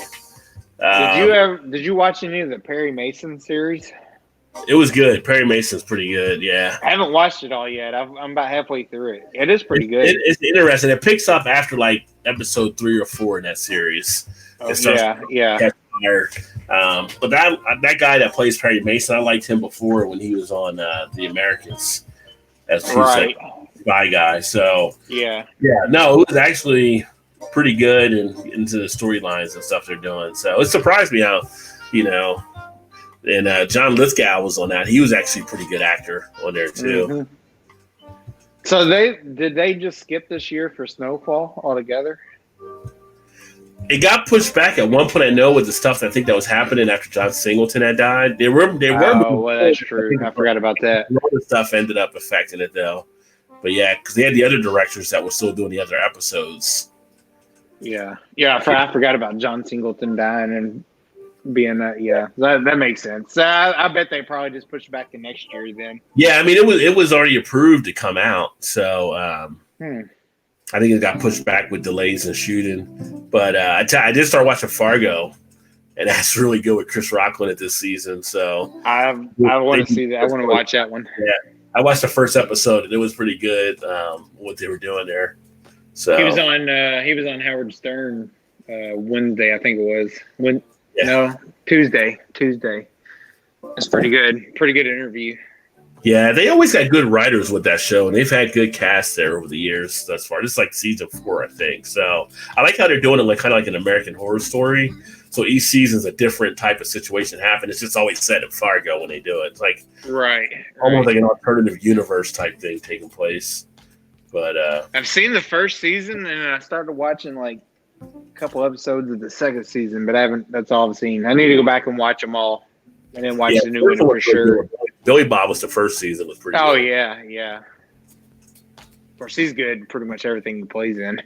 Yeah, he hasn't done much recently though. So yeah, he's in Goliath. Do you not watch that?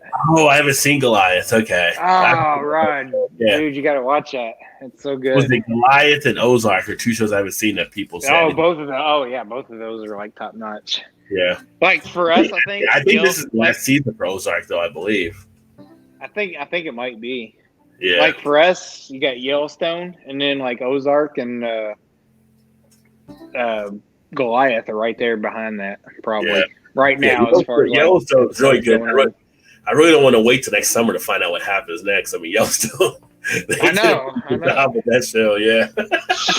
Without saying anything, Shayna was so mad when that ended. She's like, "Oh, my wife did that." She's like, we're coming back to watch another season. Why do you got to have a cliffhanger like that? Like, why do you do that? It's like we're coming back. We're not going to just stop watching it. Yeah, she wasn't happy either when with that ending. Like, you can do old man. So that'll be something we'll be looking forward to seeing for sure. But I feel like there can't be many more seasons left of that, though, the way it's going now. Like, is next year going to be it, you think? Well, you got to find out what happened. I don't want to spoil for people that haven't seen it, but you got to find out what happened. I was going to say, without saying anything for everybody, like, I don't know, maybe 2 more seasons. Because you got to think there's got to be something to come back. But then it's like, what's Rip going to do? Because he's like on edge all the time anyway. Right. So when he finds out something, he's going to probably go crazy on stuff. And yeah. I don't know. It's going to be interesting. Like, I don't know what they're. I think my brother-in-law said there's going to be 6. So I think what was this year? 3 or 4? This was 3 that just went, I believe. Okay, so though I guess there'll be 3 more seasons then, because I think he said he thought he read that there was going to be like 6, and that was it. It didn't matter how good the ratings were; they were going to be done. Yeah. That's all they've made, or have plans of making was 6. Yeah. Yeah, the one dude that's on there now, he was like Sawyer on Lost. I didn't see him on anything since then, but he does a pretty good job in the role. I haven't either. Yeah, he was pretty good. And I got to say, Yellowstone was one of the pleasant surprises on TV that the last few years. That was really a show you didn't know how it was going to go and stuff, just because of, Cosner hadn't had the best run recently of some of the movies. But the show really, once it got going, and it's like, yeah. And Walking Dead is back this weekend as well. So, but I think this is the final season for that. But they got the new Walking Dead they're going to spin off for after, which is like They got the Fear the Walking Dead, and they got the Walking Dead, and the next episode's through like 15 years in the future after them. And I know they got the movies because that's like the whole thing where Rick's supposed to come back in the movies or something. It's like I gave up. I gave up on Walking Dead like 2 years ago. I can't keep up on all Law and Orders. I'm not keeping up on all the Walking Dead either.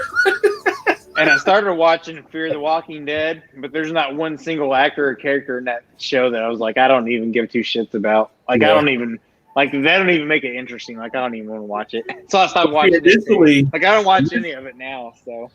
Initially, a lot of people struggle with it, but then that's why they brought Morgan over from Walking Dead. Yeah, I watched it when he still come over, and it still wasn't very good. Yeah. Like, the two main characters, like the man and the woman in that, are just, they're awful. Like, I don't even, like, they're just not good. Like, I don't even care.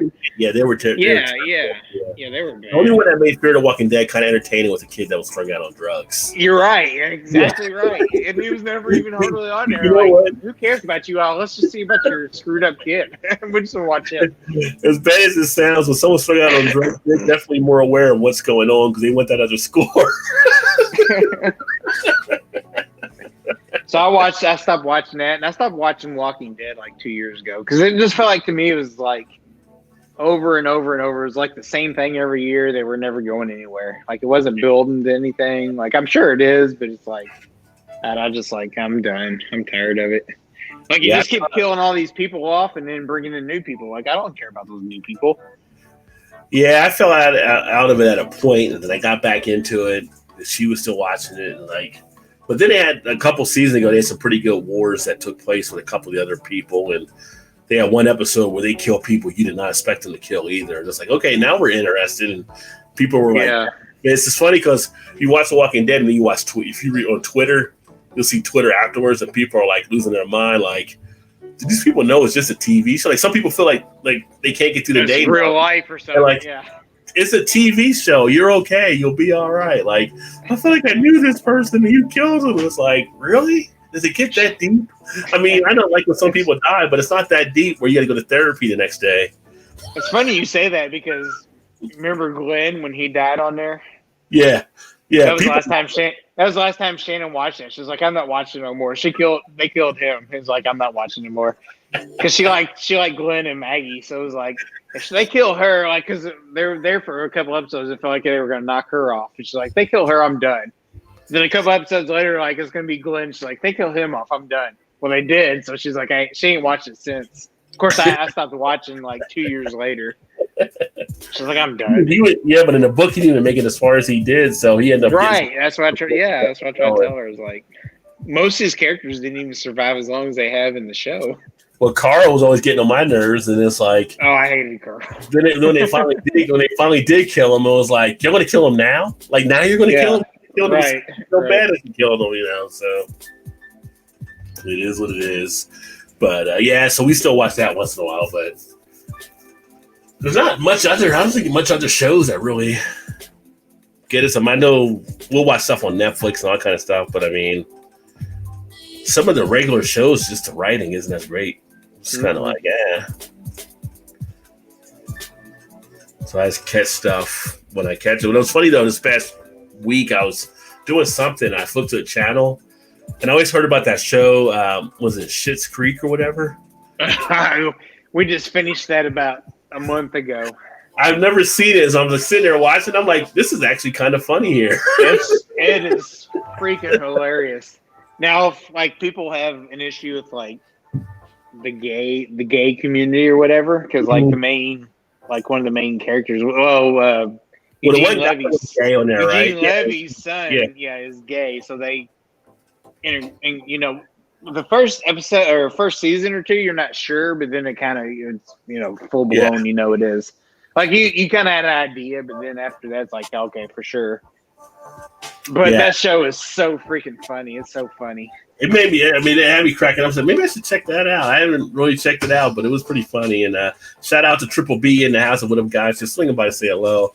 Have to get some sleep. Cheers to you, my friend, and thanks for swinging by. If you guys haven't checked out Beer Barbecue Baseball, check him out as well. He does some good beer reviews over there too. And hopefully, you're ready to get into the weekend, my friend.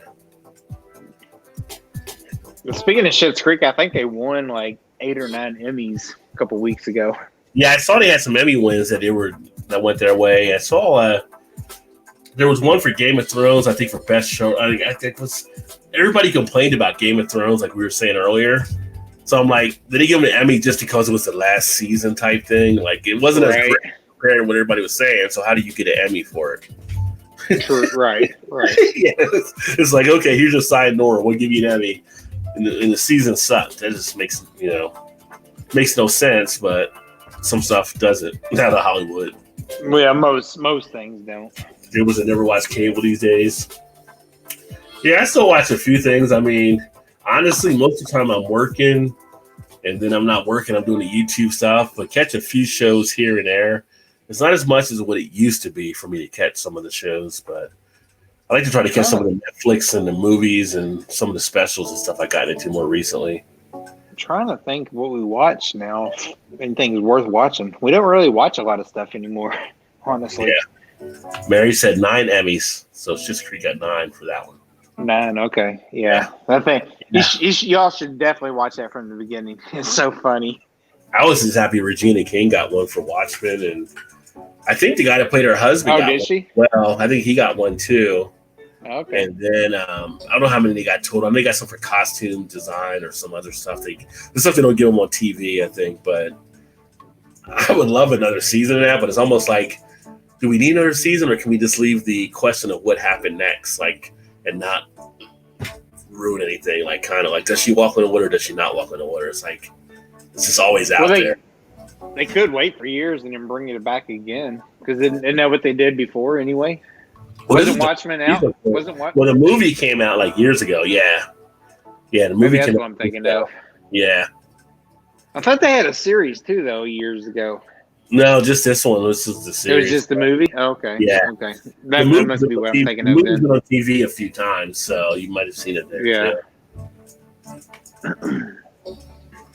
But yeah, it's kind of like leave it alone or do something to it. I can go either way, but I mean, if they had another season, I would definitely watch it.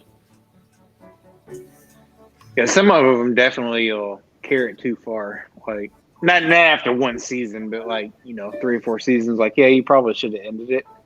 But they keep going just because the ratings are so good and they're making money. It's like, you're kind of getting away. Well, Walking Dead, for instance, kind of is one of those. Like, I probably could have wrapped that up a couple of years ago. Well, apparently, I still never watched Tiger King either, so that's not a show I've watched. So happy to say that. I don't know how many people can say it with me, but yeah, never watched the Tiger King. I know it's kind of funny. We fell in that trap.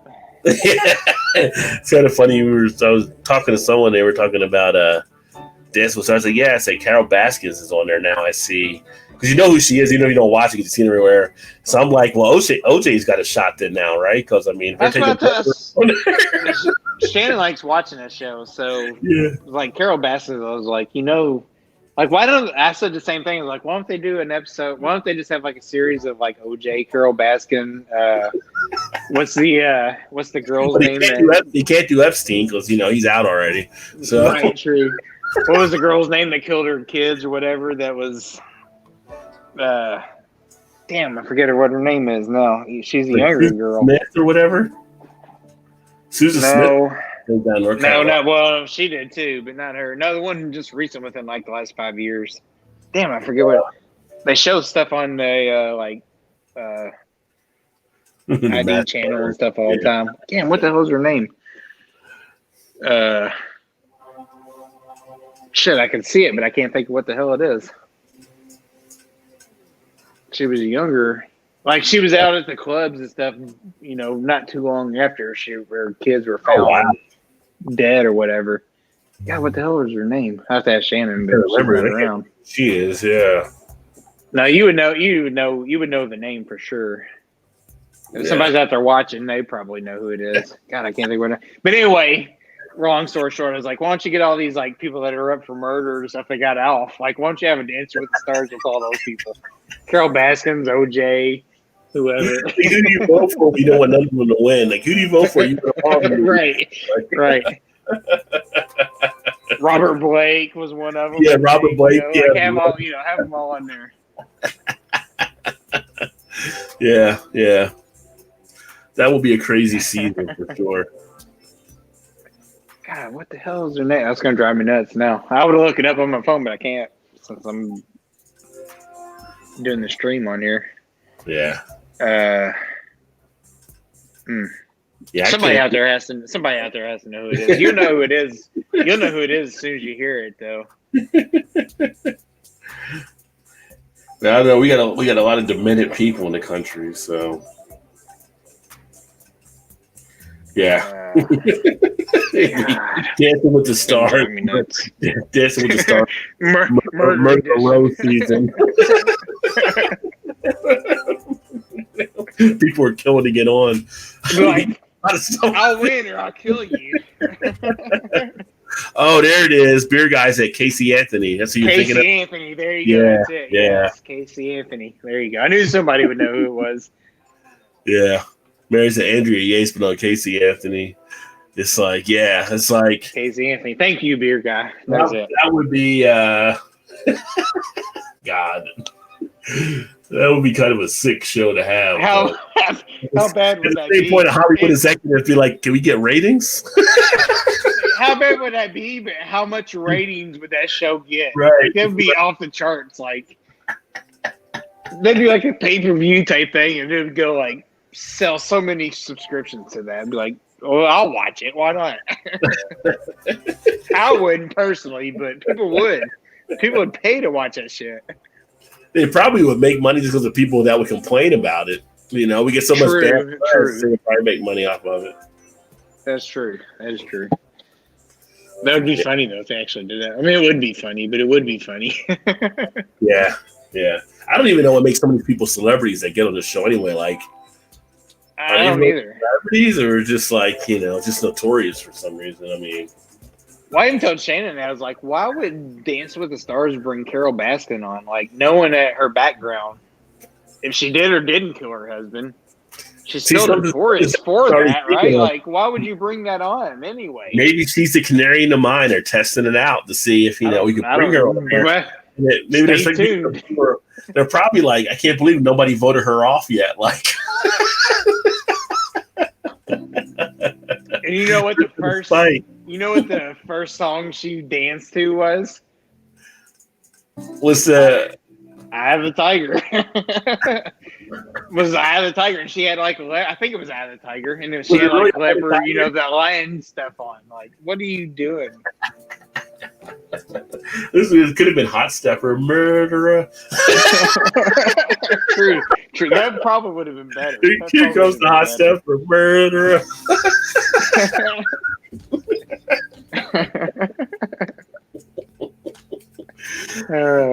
Yeah, well, crazy Americans will watch anything on earth. It's just enough. For sure. Something to pass time. That's all you want. Yeah. Something to pass time. Let's see. But yeah, as far as everything else here, we'll get ready to wrap up here in a bit. But I got two more of the Black is Beautiful reviews. One tomorrow, one Saturday. That wraps up that series. And then I've actually got a series of Yingling beers that I've done. I've never really done Yingling reviews on the channel for whatever reason. So I did the Golden Pilsner like last year. I just realized. And I did the Hershey Chocolate when that one came out. When I had that one. But I never did the regular. I never did the light or the flight or the black and tan. So I decided to do those. So I got to get those uploaded. That'll probably be Sunday and Monday, Tuesday, Wednesday, or whatever. So I'll get those uploaded. But I figured, hey, when I do, it's funny. It was perfect timing now because people start to see Yingling pop up in other areas where they can get it now. So I had no idea that Miller Coors actually bought them. Yeah, they had a deal that just went through like this week or whatever. So I didn't even see that. So that kind of sucks because their acclaim is they're the oldest brewery in the U.S., right? Well, they still are. They still are. I know that, but now it'll just take them out of being a craft brewery. Right. But a lot of people, which I've never really consider them anyway. Yeah, craft anyhow. Yeah, people. But when you look at their sales, they didn't sell enough to be one of the big boys. So right. Technically, we're still a craft brewery, but this will put them over the top now. But in the same sense you say that, it's like Sam Adams shouldn't be considered craft, but everybody considers them craft, It's like because they're still under the barrel count. Right. But it doesn't make sense because they were way more distributed than Union ever was. Yeah, this year will be interesting because they might go over with Dogfish Head being counted in their stuff now. So they might get over to 6 million. And they're talking about they're going to make another adjustment or something. I'm like, oh, they will. They always seem to push the limits just for them. For them, yeah. For whatever reason. Baskin had been eliminated from that, so she did get. Oh, she got okay. So right. She got cut.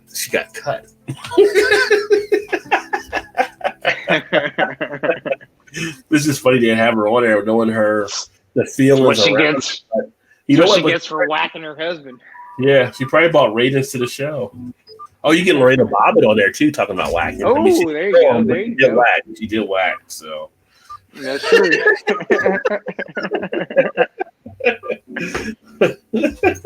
Poor guy. Well, actually, I can't say. Oh, man. He was an asshole anyway from all the stuff about him, but right. He probably got what he deserved, I guess. Probably. He's just lucky they found it, I guess. I mean, that had to be weird to sew it back on now. I mean,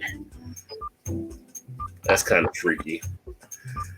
Chad is drinking old-fashioned pumpkin beer. What's the chances when they sewed it back on? He actually said, "Add a couple inches."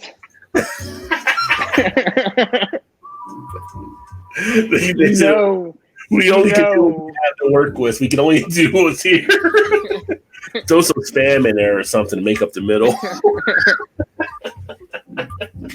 Spam. It's just not for eating anymore. Oscar Mayer. Yeah, put some bologna in there. Not fried. Jeez. Not fried. What is going on, Chad? Yeah, I still have not done a pumpkin beer this season. In fact, I've only done one Oktoberfest this season. I don't know why I just didn't get the Oktoberfest beers that much. Maybe because I'm not at the festivals and I'm not out doing a lot of the stuff, but I've only had the one Oktoberfest this year. I probably will get some pumpkin at some point, though. They're about to come out with their graders, by the way. Braxton has a Grader's pumpkin pie beer or whatever they come out with. So that's getting released. That might be coming out this week, actually. They haven't done one of those for a while. Yeah. So that's coming out now. That's a festive favorite. They had the key lime pie. You still get some of the key lime around here, too. I think the last one I had of that one was the blackberry chip or whatever it's called. Yeah, black raspberry chip one. Yeah. Yeah, black. Yeah. Yeah. That was the last one I had of theirs. Yeah, that's pretty decent. Yeah, so they'll have the pumpkin one coming out that they teamed up with. So it'll be. I'll have to look for that one. See that one there. Chad said, "I had this new beer. In my store. Is carrying Night Shift's peanut butter porter earlier. Nice. I don't know what it is, but I'm all about the peanut butter beers right now. So I almost got the peanut butter one tonight, but I haven't done it. I was like, let me do something else because I've done peanut butter the last few nights. I'm always drawn to them, and 80% of the time, I'm usually disappointed. Yeah. Well, I tell you what, if that Trader Joe's one we talked about earlier tastes like a Reese cup, I would be happy as can be. And at $3.99, I'm probably I was going to say, $3.99, who cares? For a 20-ounce or whatever, 22-ounce bomber, why would you? I'll buy like 3 or 4 of them. Yeah, it's like I just take the card over. It can't be that bad for $3.99. They're like, I should drink 2 of them anyway. That 8% or whatever it was, like, yes, why not? We need to close down this section. These are all going with me right now. If I don't forget, I'm actually going to go there tomorrow after work. I will pick some. I'll put a note on my to-do list Saturday. Drive up to Trader Joe's. Because Trader Joe's is Kenwood area, so for me it's like about 25 minutes or so. Okay, yeah. Which would be for me too if I didn't work right down the street from it. So, in fact, if I play it right, I can go up to Trader Joe's and then go about 6 or 7 more minutes north, catch 275, wrap it back around to come toward Kentucky, break off at Jungle Gyms. Why not? Yeah. You're already out that way. You might get in the loop and come back to the house afterward. It's another 8 minutes. Might as well, right? I mean, I would. We went away, kind of. Sort of ish. Enough. That's enough.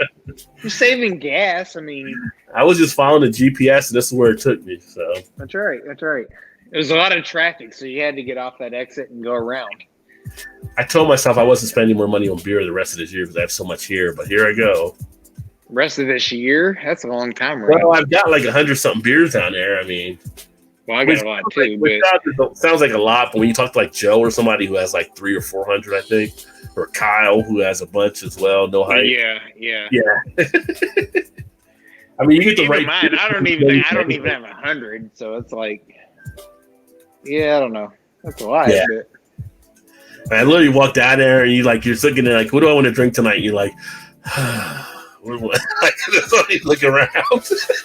I know. It's kind of like I haven't even gotten into the bombers and stuff yet. Like most of the stuff in the boxes are bombers. So I've got a lot of those too. The cooler, the way I have it set with the racks, I can't get the bombers in there until I get the other stuff off the top shelf, which I never get off because I keep putting more stuff up there. So I did the 2019 barley wine. I'm not the barley wine, regular Bourbon County the other day just to go ahead and do that one. But I still got the wheat wine I haven't done yet.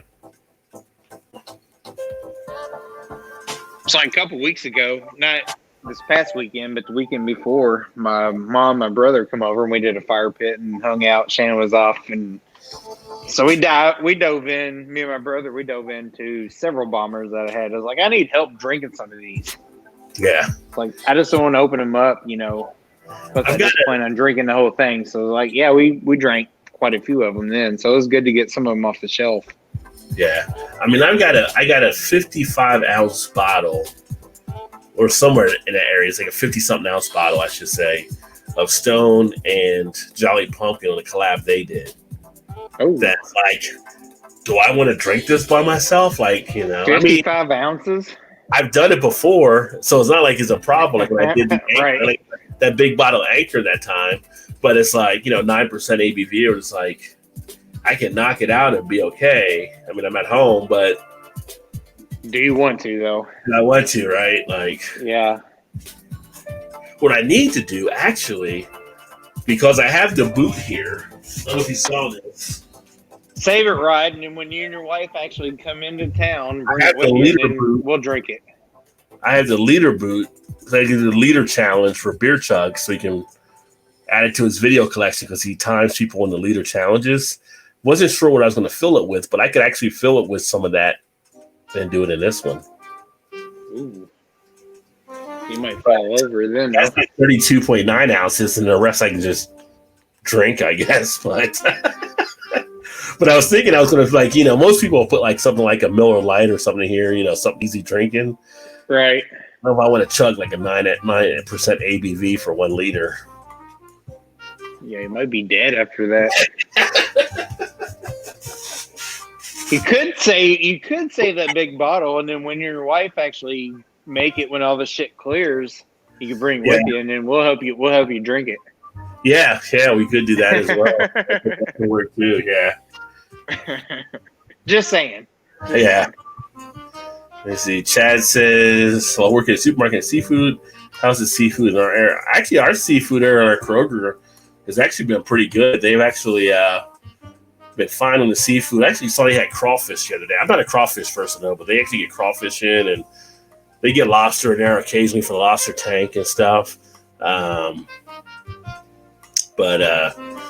salmon, we get a lot of cod in there. Shrimp, obviously. We can get like some oysters and stuff. I mean, it's okay. It's not great of a fish. Sometimes they get tuna steaks. Sometimes they get swordfish, but like you don't get ahi as much, or some of the other stuff, orange rough. Like, well, it's like, hey, you go to Kroger, get some orange roughy. It's like our Kroger's never had orange roughy. Like, you watching the Food Channel, it's like we don't get orange roughy. Like, we can find it here, not as much anymore, but you used to be able to find like the bags of frozen orange roughy. Yeah. Which is actually really good. It's like one of the better whitefish, I think, in my opinion. Yeah. Well, you sit there watching it like on Diner, Driving, and Dives, or one of the shows, like we'll watch the Food Network. Right. And it's like, oh, that'd be great to try. It's like, we don't get that here. It's going to taste like the dollar store's knockoff peanut butter cups. It might, but at $3.99 a bottle, are you going to complain? Why not? Why not give it a try? Just use the root cellar and bill shells. Yeah, could do that too. No, I'm not filling it with Avery, especially the Avery I got. 17% alcohol, 18%. Ooh, yeah, no kidding. Was I still quarter way through and you pass out. They're still selling some of that stuff for $4.99 a bottle. Uncle Jacob's Stout. Jeez. He used all of that just to get rid of it. I'll take that all day long for that price. Yeah, I thought about that too, Chad. Like cleaning it's got to be a pain getting into the toe and all that kind of stuff. Which, what I'm probably going to do, because I still have sanitizer here and stuff for brewing, is kind of clean as much as I can in there and then sanitize it with the sanitizer and air dry it probably too to get stuff out. Be right back. All right. But I feel like it could be definitely a pain to actually get into. Hey, what's going on, Elbow? Cheers, my friend. Elbow down there in Florida. And the Todd just ran away real quick to do something. But hopefully you're having a great Thursday night, Elbow. Anything that you're actually drinking or enjoying right now, kicking back with. Walleye, whitefish, and perch, sons. Back in the day, I did used to like eat perch. Was one I used to cook a lot of years ago, but then kind of got away from doing perch as much. But whitefish is always good. We actually have some great places around here too that make like some of the some of the soul food southern type places where they do like some of the whitefish where it's breaded and fried. They do some pretty good stuff with it. Never had walleye, but always heard walleye was pretty good. Right now, this week we got a great sale on tilapia, $2.99 a pound. Yeah, tilapia is an easy fish to actually do.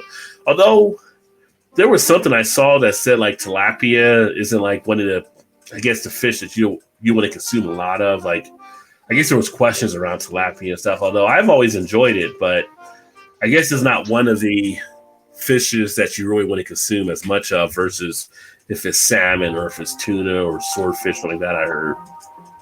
I'm not sure how true that actually is, though. But you can do some stuff with tilapia. Yeah, I still haven't gotten a grill. I need to get a grill so I can grill out and do some stuff at some point. Just haven't pulled the trigger on that. Gotta get your grill, man. Yeah. Actually, this is a good time to actually buy grills. They usually go on sale in fall and winter because of less people grilling.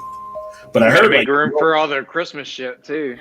Yeah, but I heard like grills and some of the other stuff are hard to get now in some of the stores because of the pandemic. Like some places haven't been able to build some of the stuff, so it might be tough to get some of those things. They were talking about shortages like of some of the appliances and stuff too. It's kind of crazy. Yeah, that makes sense, I guess. Yeah. Like the Padres are up on St. Louis right now, 7-6 in the 7th inning.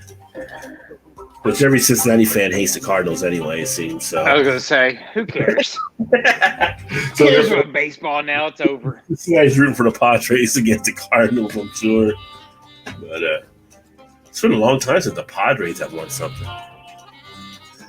Elbow. Does it really count this year though? Because they expanded the playoffs, so like the Reds only made it in because they had 8 teams. Yeah, it's like you're gonna put an asterisk next to 2020 when the thing in the future so people know. Like right. Yeah. Elbow said he picked up a 4-pack of Victory at Sea High West. You're gonna love that. When I got it home, I think 2018. No, you're fine with the 2018 version. Oh yeah. That baby can sell her like crazy, but they just aged it for you is all they did. Yeah, they did pre-store aging. Nice. Lake Simcoe whitefish batter fried and with fries, baby. Nice. What did you pay for those Victory Seas? Yeah, what did you pay for them, Elbow? Were they like still full price, or were they kind of kicked down a little bit? If you got them at clearance, that's like a win-win. Or even like cheaper than normal price, that's a win-win for sure. Chad said for swordfish, my favorite dish I ordered at a restaurant was deep fried swordfish bites, sword cut into chunks and battered deep fried. Never had that deep fried before.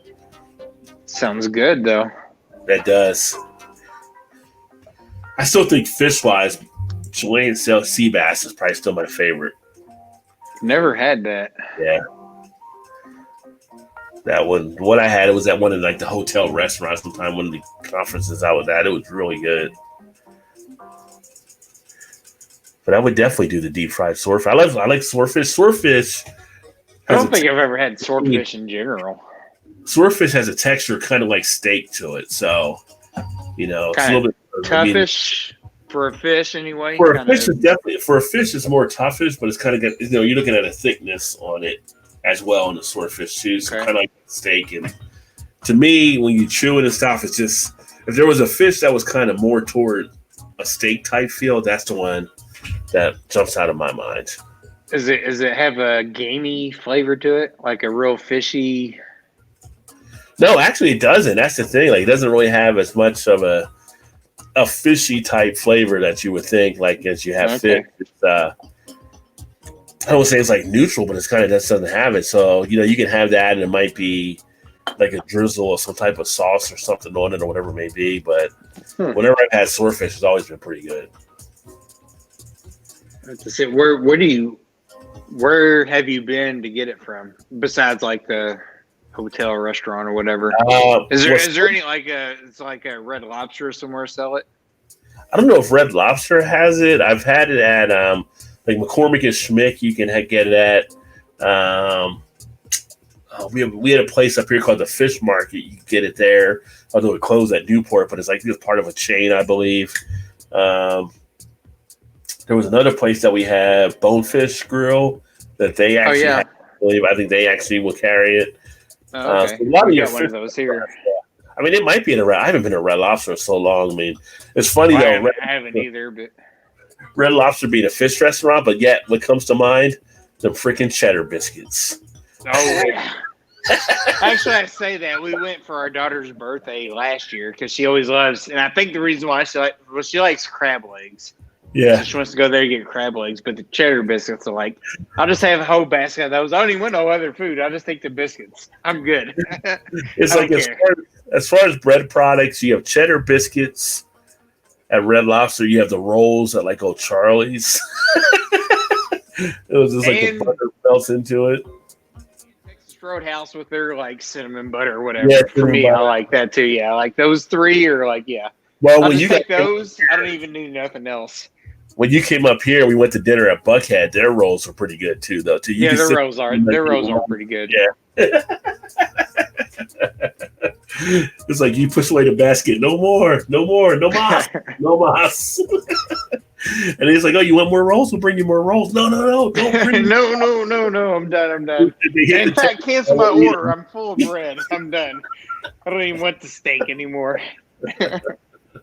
Like if it gets there, you got to eat it. So, what's up, Miscellaneous? And what's up, Elbow, as well? What's up? And hey, Miscellaneous, cheers. So yeah, but no, that Victory at Sea is actually my favorite porter. Like people ask my favorite beers and stuff like that. That's definitely my favorite Imperial porter. So I guess you could say favorite porter overall as well is the Victory at Sea. But that they have different variants, but that one that they do for the High West is very tasty. Oh yeah, it's really good. That's the one in the blue and black bottle, I believe. Yep, but I think you're right. I just don't see them as much now. Some of the I don't either. I'm not even sure that we carry Ballast Point around here anymore, actually. Well, they got purchased out by the King and Convicts, who were like the 6 guys in Chicago. Mm-hmm. And I don't know what all happened there, but we used to see them more in our Kroger than we don't see them now. And we still get them, I'm sure, like at Jungle Gyms or Party Source. I just haven't really looked for them with all the other beers out there. But that's what I was going to say. To be honest, I've not really looked for it, so I don't know if they actually still come. I think Meyer might carry them still, like the Sculpin or something. I don't know. But I just think in a regular place where they used to be that I don't see them as much there now. It's kind of weird. No. So. It's kind of funny, though, when you think about some of those breweries. Like, I was ecstatic when Ballast Point was coming to our area. I was like, oh, yes, because you hear so much good things about it. Yeah. You look at the price, you're like, okay, a 4-pack for $19 or whatever. I was like, I'm not that excited about it anymore. You know what I mean? Like, yeah, I bought it when it first came out, and I was like, it's good, but it's like it's not worth that money. I don't want to pay all that for it.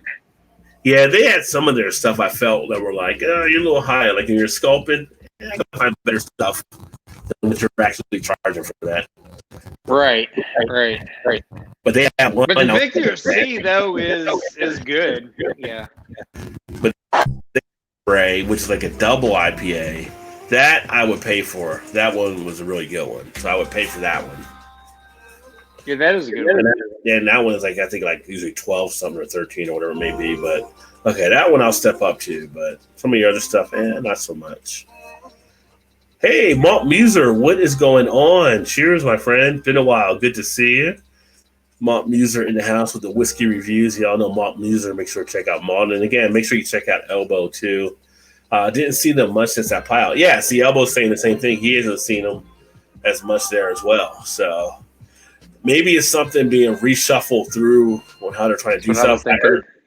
They have like a little brewery in Chicago, which I heard was, for lack of a better term, a shithole from people that have been there. And I know they were going to feature their beers there. And then in California, they went to feature their King and Convict beers at the Ballast Point one. As far as I know, that brewery is still going.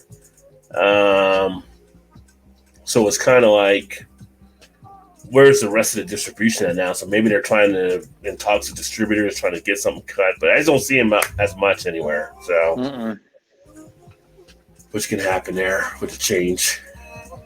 I know, how can we connect your email? There you go. Miscellaneous trying to hook up there with Elbow. But yeah. But I'm so happy it's going to be Friday tomorrow. I'm trying to think. Oh, God.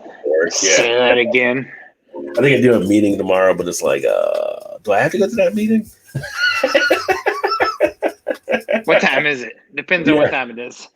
You know, when you're in the office, you're like, who's all going to the meeting? Do we all have to go? But like when you're at home, you're kind of like, will they miss me if I'm not there?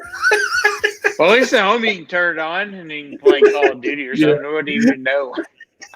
Every now and then you'd be like, yeah. Well, I get in some meetings, I'm actually like, I'm listening, but I'm working doing email. That's the one thing about being home working, as opposed to being in a meeting. You can actually multitask while the meeting's taking place. Yeah. But then you're doing stuff and they'll say your name and you're like, oh, what did he just say that my name came up? I missed that part. Bueller. Can you repeat the question again? Yeah. What'd you say? Oh, let me see here. There's no email in your about page. We are Florida boys. I'll update the page. Yes, so there you go.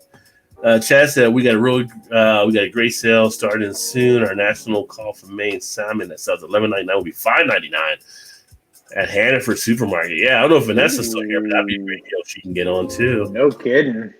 Yeah, it took me a while to warm up to salmon though. That was one. Me too. Yeah, it was kind of like I wasn't as impressed with it earlier on, but I kind of like it now. So. Now, I would say I didn't like it much before, and then I had it. My brother, who can cook really good, makes salmon really good. Yeah. And who even makes it just as good as him is my daughter. She can make salmon out of this world. Nice. Yeah, so she'll make it just really good. Like, yeah, and even Shannon doesn't like salmon.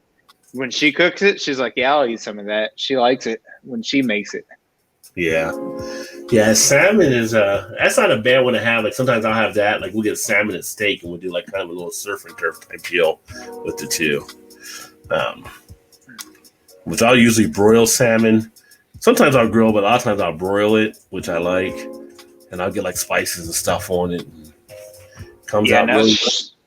Now she'll usually season it with, I'm not sure what she seasons it with, but she'll cook it like in a skillet with like garlic and butter and kind of baste it while it's cooking. Yeah, well there you go. And it's really good. Yeah, it's so good. I think she uses kind of like a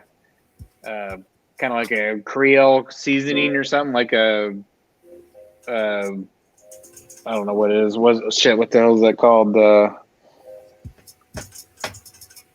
I'm drawing a blank now.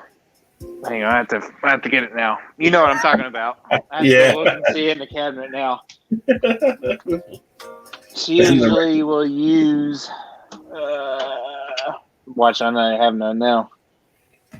Old Bay seasoning. Oh yeah, Old Bay. Yeah, that's always good for seafood. Yeah. Yeah, so she'll use that and then like base it with like butter and garlic, and it's really good. She does a really good job on it. We're actually out of Old Bay. I need to get some more of that. Like I can think of like the Creole, but I couldn't think of the name of it. Yeah, Old Bay. Yeah. Yeah, once in a while I like to make like crab cakes too that I'll make that are good too. Gilbert's, I love Atlantic salmon, but not so much Pacific. Most of the stuff that we usually get here is Atlantic as well, so I don't even know if we've got Pacific in before. Usually it's just the Atlantic salmon. Cheers. Not sure that I've ever actually paid any difference. Well, Gilbert definitely likes one over the other, so it might be something maybe in the ocean that gets absorbed into the body or something. I don't know. Could be. Yeah, I don't know. Yeah, I never had the Pacific though. But I wonder, have either. I wonder if the sea bass, why you never had it. Maybe it's more of a Western fish. I think when I did have it, no, I take it back. I've had it on the East Coast and West Coast. So both times it's pretty good fish. Trying to eat more fish and less red meat from time to time, but like tonight I said, screw that. I'm going to Wendy's and getting burgers. Where's the beef? Yeah. I just had to urge. Which I will say now, I think Wendy's is a better burger than McDonald's. So I don't really. Sure. We have both next to our house. I haven't been to Wendy's breakfast yet since they brought that back. But as far as getting burgers, definitely better. I think Wendy's, and I always thought this for a long time, I think it's better, way better than McDonald's or even Burger King. Ooh. And even somebody else that's pretty good is actually Hardee's too, though. Hardee's and Carl's Jr., they do give you a pretty good burger there, but Dairy Queen does as well. Yeah, they're not bad. You like Burger King, I guess, then. I like Burger King. I like the Whopper more than I would like a single or a double. I would get a double Whopper over a double from Wendy's. Fries wise, I like Wendy's fries better than Burger King. Yeah, but obviously, I'm not a fan of Burger King's fries. Yeah, their fries aren't as great, but the burger wise, I'm with the Whopper on that one. But if you go to Wendy's, though, if you're actually getting anything other than the Baconator or the son of the Baconator, then you're failing. You're failing. You're failing. What are you doing with your life? No. That's right. I don't even know who you are anymore. Well, they got the pub burger now with the beer batter cheese or whatever, or beer cheese. Oh yeah. I haven't had that one. On a pretzel bun at Wendy's. So. Ooh. Yeah. So they do a little bit. Wendy's stays in its lane for the most part on what they're doing. Like Burger King. What are we doing here? You got tacos now? I mean, we got right. What are you, burger or taco joint? Like, you got like hot dog bites? What the hell is it? Like, what are you guys doing here? Like, you guys are all over the board. Like, the kid is greedy. It's like they try to get a little bit of everything. So,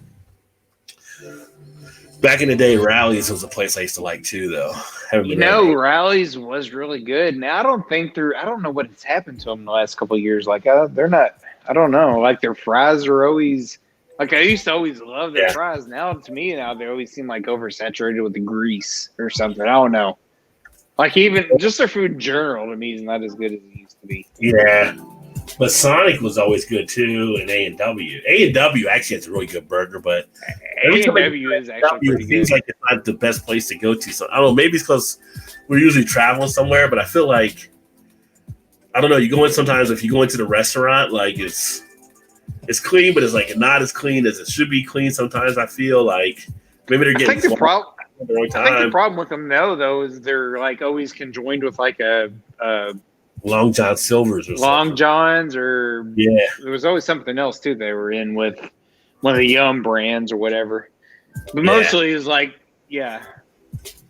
Long John's for the most part. And A&W is like I don't know if it was like a intertwine of the grease or something. You get some of the fish in the fries or something. I don't know. I agree though. Like it's not as good as it used to be. I don't think. Yeah, I remember when we first moved here in Kentucky back in '93. The KFCs here used to have buffets on all their KFCs. I don't know if you remember. Ours do here still. Yeah, they got rid of them. I mean, if people were tearing those things up, they would get destroyed. Like it would be like a freaking mess when you walked in there. It was like, what the hell? Did you guys bring a herd here or what? Like, why is there got a little bit right here? Quarter slopped in with the mashed potatoes and macaroni slung over here with the green beans, and it's just all like a crime scene at some points when you walk in there. Now the KFC, it's like right down the street from our house is like the original KFC, to my knowledge. Like, I remember it was the original like buffet KFC that we had in like a 20-mile radius of where we live. Yeah. Of course, now with the pandemic or whatever, I don't think you can go there and get buffet. But now there's been a few that's opened up that's got the buffet. Yeah, our Kroger don't even have a salad bar still because of the whole stuff. Yeah. Of course, last weekend we were in stage 5, which is like 100% capacity now for everything. Wow.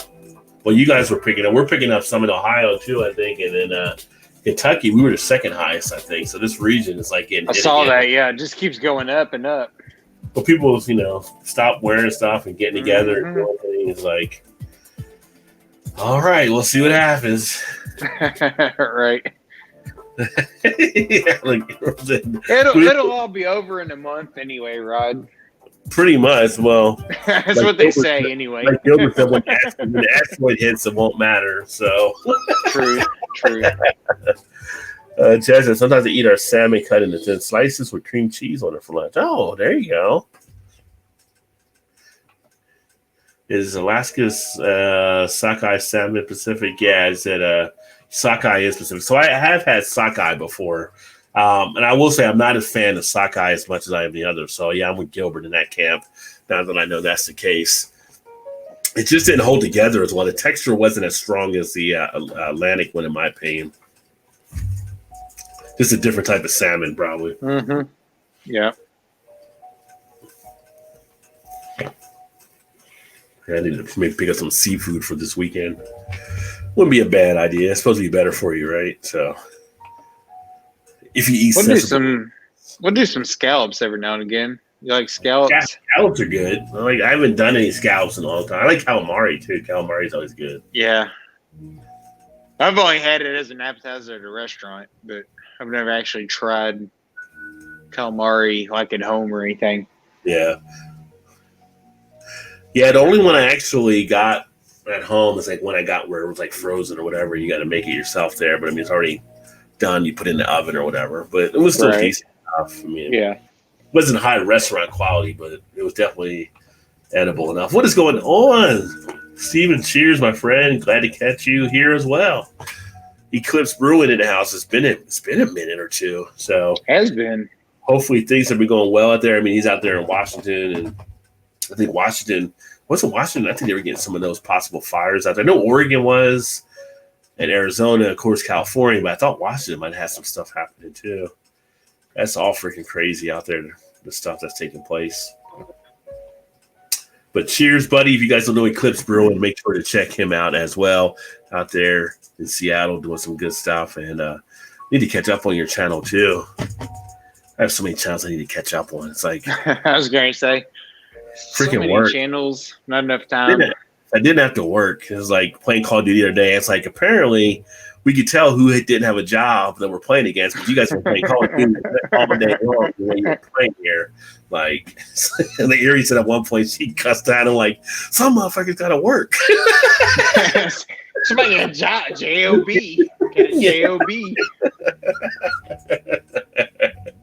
CB, what is going on? Cheers and cheers, Ron. Now you made me hungry. That can happen on here, so. It does happen. I'm thinking like, it's almost 11 o'clock. I'm kind of hungry. I want to get something to eat now. Yeah, it's like get a little snack before I go to bed. It's usually we haven't had everybody in tonight except Lep was here earlier, but more recently we get some of the barbecue guys in, and it's like we start talking barbecue. Well, Jimmy was here from Cuff and stuff, but start talking about some of the barbecue stuff, I get hungry doing this. I mean, it's almost as bad as when I watch Diner Driving and Dives with Friday Night. Yeah. Smoked trout, northern pike killer. Nice. I don't think I've ever had trout. Now, my wife has had trout, and she actually talked about she would like to try to get some of that at some point as well. She would like to enjoy that too. I'm not sure if I've actually had it either or not. Now think about it. That's always seems to be a good hunting fish too when you're out hunting. Like that people put on the campfire. Mm-hmm. Well, I was thinking about like fly fishing out of the stream or something. Just get some trout, flay it, and throw it in a cast iron skillet over the flame. Yeah. It'd be something like Vanessa Kitty would be doing. I'm pretty sure she's probably done that for sure. Oh, I know she has for sure. That's her favorite seafood is octopus. Nice. Never had octopus. I mean, it can't be too much different than calamari. I wouldn't think so. My wife, she's a fan of doing oysters, and she'll do the raw oysters and stuff too. It's just like, nah, I'm gonna pass it. I don't want that slimy stuff going down my throat. I'll do cooked oysters or pan fried. I'd do those, but I'm not sucking that shit down with hot sauce or what. Does she put hot sauce on it when she does it? Oh yeah, like horseradish or something. Yeah, she won't do horseradish because she's not a big fan of the heat, but she'll do like a little bit of hot sauce, but some lemon usually. Mike, I kind of feel like, what's the point? Like, you're just swallowing it down. Like, what is even the point of it? And then you get the salty, slimy, snotty shit out of it. For me, it's like looking at a loogie or something, but. Right, exactly. It's like, why do you want to eat that again? But, people love when they go to these raw oyster bars and stuff. To each his own, I guess. Yeah. Maybe we're missing out. We don't know. I don't know. I'm not going to try it. I don't even care to try it. It's like you got to brush your teeth before you ask for a kiss now. You had what? No, I don't think so. No, I don't think so. Go on. Yeah, go to the bathroom first. Yeah. Oh, yeah. Yeah, I like some good. I'm just getting to the point now where it starts to get a little cool. I'm going to be wanting a poutine pretty soon. We got a place here that does a pretty good poutine. I may just stop over and take something. I said that was. So where do you get it from? We have a place here. It's one of our brew pubs. It's Gastro Brew Pub. It's actually part of Sonder Brewing now. That they actually are part of these. They're a little spot down from where Street Side was. But they do a pretty good poutine. We have a couple places around there. We have one place, I think it might be the Senate that has it, like over in our OTR area, and then someone else. But I think the Brew House has the best one, the brew pub that I used to get it from. Well, I had one last year. You overpriced some good poutine in Canada. Yeah, I had one last year at a beer fest, and they had a food truck called the Celtic Pig. Yeah, and they had a poutine. So when I say that, Shannon always laughs. She's like, "What are you talking about?" I'm like, "It's just like fries with like gravy and like cheese curds or cheese or whatever on top of it. Like it's so good." She's like, "That sounds terrible." I'm like, "No, it's so good. It's perfect comfort food." Yeah. Oh yes, for sure. Like I'm gonna make some myself. I haven't done it yet, but I'm going to. Yeah, I'd probably be the one to eat. Well, I don't know. My daughter might eat. She'd probably eat it too. Well, the place here, they do braised beef for theirs, which is pretty good. Oh, yeah. Like, I'm sure, like, just do that with, like, some smoked pork or something, like pulled pork or something on it, too. Yeah. That will work. Yeah, now everybody's hungry again. What did you have? I know. You're right. Yeah. My castle ain't sounding so bad now, after all. Fried bologna sandwich and onion in White Castle. Yes, please. with a vanilla milkshake and a big red. Yeah. Oh man. All right. Well, I guess we'll go ahead and get ready to get wrapped down at 11:05 here. Been going for a bit. And thanks to everybody that tuned in tonight. Stay tuned for, I mentioned some of the other stuff upcoming on the channel here, so I'll get those other uploads. The other one's already set, so tomorrow another Black is Beautiful beer, which tomorrow's Friday, so that's a 5 o'clock, and then the one on Saturdays at 12 o'clock for those two beers, and then I'll get the other ones uploaded as well.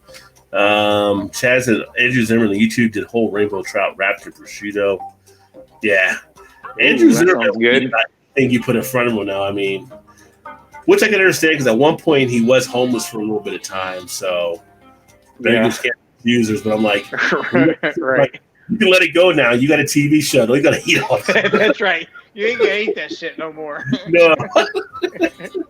Only cheese curds, baby, and only gravy, no other toppings, son. Well, I mean, that's how you guys rock it there. I mean, that's the original. That's the original. Yeah. I mean, we put meat on ours here, and then you got the fries in there, right? So you got to have that in there. I might have to make some this weekend. Now you got them with some protein for sure. Put some oysters on it. Oh man, I don't know if anybody ever tried an oyster poutine. That would be interesting. I don't know. You try it and let us know. 2 grilled cheese sandwiches coming down. Thanks. That actually sounds really good too. I do like a good grilled cheese sandwich. We one of the places we had here, which you may know, Todd, is Tom Chi. We got one here. We did. Yeah. We did have. I don't know if we do anymore or not. I don't know if we have the one here now, but they actually ended up getting a deal on Shark Tank. I don't know if you knew that. Yeah, that's what I was going to say. Yeah, that's where they got their start from, ish. Their whole thing was grilled cheese sandwiches, and you get some great grilled cheese stuff from them. Now, making grilled cheese at home, butter or mayonnaise? I never even heard of mayonnaise on grilled cheese, so it's always butter. Like you know how you butter your bread and then grill it? Yeah. Everybody always claims like do it. Well, I've done it both ways, and I like butter better. But put mayonnaise on it instead, and then grill it instead of the butter. I don't know. They say it makes it crisp. I like the taste of the butter better, but you've never heard of like making a grilled cheese with mayonnaise instead of butter? Nope. That's the thing. So anybody in the comments is still around, butter or mayonnaise on your grilled cheese when you're making it. That would be a negative, Ghost Rider. I've never heard that. I would agree. It's always butter for me. Now, I've done it with mayonnaise because they say the oil in the mayonnaise makes it crispier. Yeah, I don't even like the when people say mayonnaise and fries, I'm like, what? Nah. But it's the true thing. Like, you don't make the grilled cheese and then put mayonnaise on after. You do the mayonnaise instead of butter when you're grilling it. And I'm with CB. He says butter. Yeah, butter, yes. I agree. Me too. I am too. Gilbert said egg batter for grilled cheese. I've never heard egg batter for grilled cheese either. No, me either. But I would say egg batter before mayonnaise. Yes, for sure. For sure. Like, I don't even see where it added anything. Yeah, it made it crispy, but you don't really get any of the butterish flavor from it for me. Yeah, that's like mayo just going crazy, I think, in that regard. Girls gone wild. Mayo's gone wild. That's somebody that was high, smoking that night. Right, like, we got a butter. We got some mayonnaise. Put some mayonnaise on it. See what happens. It's like a Snoop Dogg recipe right there. Oh, give us a good night, fools, and sweet dreams of poutine. Oh, poutine, amazing North Sports. Yeah, it is amazing North Sports games. That fall or winter, that little chill, like poutine or something like chili. Watching the sports games in the fall and winter, either one of them, you end up falling out for a little bit of a nap after you get done eating it. Like, sign me up. Actually, some chili with some wings would be good this weekend, too. Actually, if I had to make some chili this weekend, probably will. Sunday, maybe. You usually crock pot it? No, I just usually do it on the stove. Regular stove? Yeah. I usually do it on the stove. I do it in a crock pot now, and I use beer in it, so I make like a beer chili. So okay, nice. I brown the beef, throw it in a crock pot, put in beans, spices. And how long do you let it go for in a crock pot? Like I think it's like either like 4 hours on the high or whatever. Oh, okay. So that'd be something good to do, like when I'm away from work, and just throw it on a crock pot and then come home and it'd be ready. Yeah. See, something if I was at work, I'd probably put like on 6 or 7 hours on the slow, and it'd be done by the time I came back. And cut up some onions. I can't put peppers in it because she doesn't like the peppers. But so, are you a noodles kind of person in your chili or no? See, again, the noodles. Is that chili mac? We don't put noodles in the chili. I think we've had this conversation. You've had this conversation. You say that, yeah. It's straight chili. There's no noodles in the chili. Now, I think noodles in a chili is like a Ohio Valley type thing. Well, I shouldn't even say Ohio Valley, like this area type thing. Well, it might be because Cincinnati. I mean, I never saw chili on spaghetti until I moved here. Like, why are you putting chili on spaghetti? You don't have spaghetti sauce? Like, what is the deal with that? Right. People love That's what everybody always call like chili mac, though, is what they do. No, we had chili mac. I grew up with Hamburger helper chili mac. I mean, you could have chili mac. You could buy Chef Boyardee chili mac. When you were making chili, you were just making chili. Right. And if you want a pasta, you just make that separate. We just wouldn't put it in the chili. See, I always grew up with pasta in the chili. Yeah. Now Shannon's dad will make chili, but he won't put noodles in it. I don't think he does. Yeah, but he's from the same area, so it didn't make any sense. Like, why would you not put noodles in it? He's like, I don't know what's wrong with you folk, but yeah, that'll go in my chili. I don't know. I've had this conversation with people I work with, like, yes, and some are like, no, that's chili mac. If you put noodles in it, it's chili mac. I'm like, no, it's not. It's chili. Well, if you put chili with noodles at that point, I mean, if you're putting elbow macaroni in, I guess, but if you're putting other pasta in, I don't know. I don't know what you do with it, but it's like, no pasta in the chili and no mayonnaise on the grilled cheese. You've got to try it now, though. You've got to try it just to see. If you've never heard of it, you got to at least try it once. I like butter better myself, but like that's how you get kicked out of a kitchen, you know? Right. Exactly. It's like, you want to do what? You know, I mean, if grandma slipped up and did it, you let grandma go because it's grandma, but anybody else. No. I feel like Gordon Ramsay was like, what are you doing putting mayonnaise on a grilled cheese? What are you talking about? Yeah, Gordon Ramsay might cuss you out over that. You get a black eye. Beat you silly. Let me see here. Egg batter, medium cheddar, pea meal on rye, sons. So that's the pea meal thing that Gilbert has. I don't have pea meal here. Like, we don't either. Yeah. Chad, butter all the way. Yes. So, Tom, where are you? Yeah. Why has nobody ever heard? This is like an actual thing. Like, you look up on any like Facebook, like it's an ancient instead of butter. I like butter. I take butter all day long over mayonnaise. Hey, what's up, Dad? Well, and cheers, my friend. Hopefully things have been well. It's been a bit too, and you guys don't know Dad Incredible. Make sure you check him out there. But we're talking about different things. See, because Dad, he cooks as well. But I don't know if he's ever heard of mayonnaise on a grilled cheese or noodles in a chili either. But again, I'm late to the game. I just had fried bologna in the last year or two, whatever. So. True.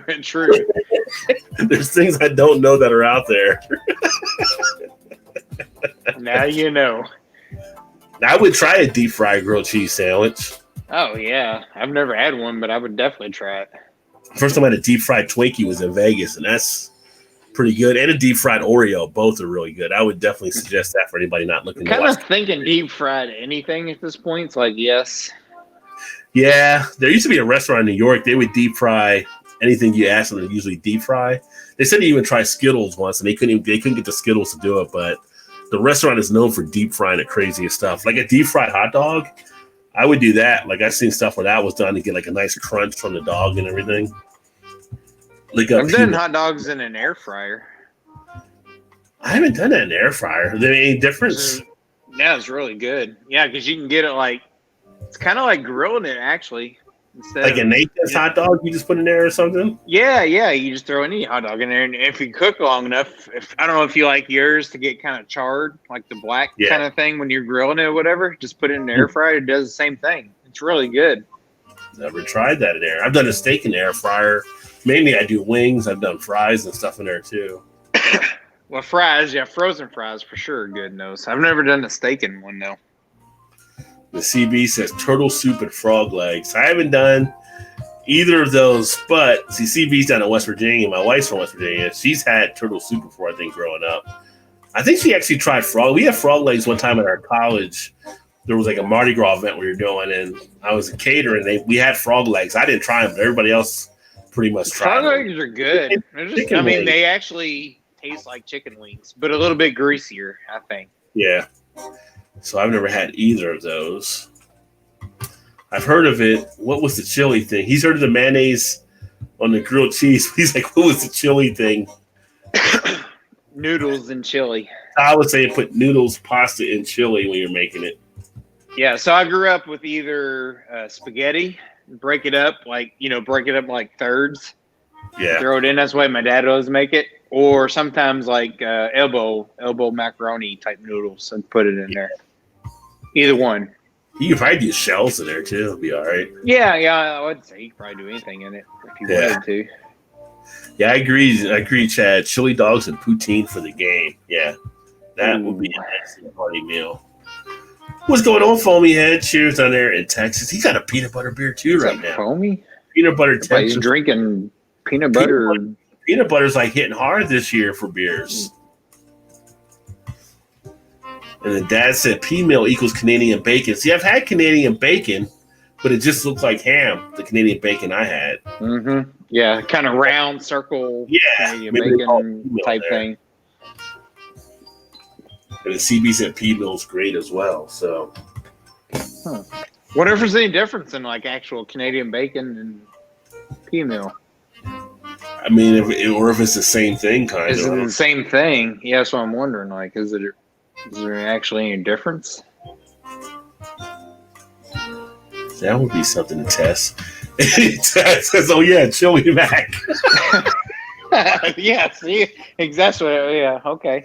It's But definitely a Ohio Valley thing here for sure. I said not chili mac, just chili. That's right. That's right. Yeah, everybody's going to call that chili mac now. I actually had this conversation with Shannon because like her dad will make it without none, and I always had it with it. So we always consider it chili, but everybody else you talk to is like, no, it's chili mac. I'm like, no, it's not. It's chili. Like, how do you make chili without any macaroni or noodles in it? Like, it's not. But I can see why people would call it chili mac though, because it is like chili with macaroni or whatever in it. Yeah. Yeah. But it's not. But it's not. It's not. It's not the same thing. I'm just saying. If you got the chili. Pea meal and Canadian are different. Same cut. Pea meal is wet curd and rolled in cornmeal, and Canadian is smoked. Okay, so there's a little bit difference there. Oh, okay. Right. The cut is the pork one. Okay. I've never seen anything in our stores that said pea meal. Me either. Yeah. Actually sounds better. If I go to like maybe Jungle Gyms like this weekend, maybe I'll see if they got it there then, because that would be a place that would have it since they're international food market. Oh yeah, they probably for sure would have it. Might just be something to look for there. Be interested to see if they do carry it. Yeah, they got some exotic other stuff there too. So not the pea meal, the exotic is just stuff we don't usually see. Right. Which is always funny when I go to our Kroger and we'll be like, oh, they got some type of exotic fruit. And people are like, what fruit is this? Like, I've never seen this before. Well, it's right over there. What is that? Oh, yeah, that's why I wonder as I go self-checkout, trying to explain shit to people.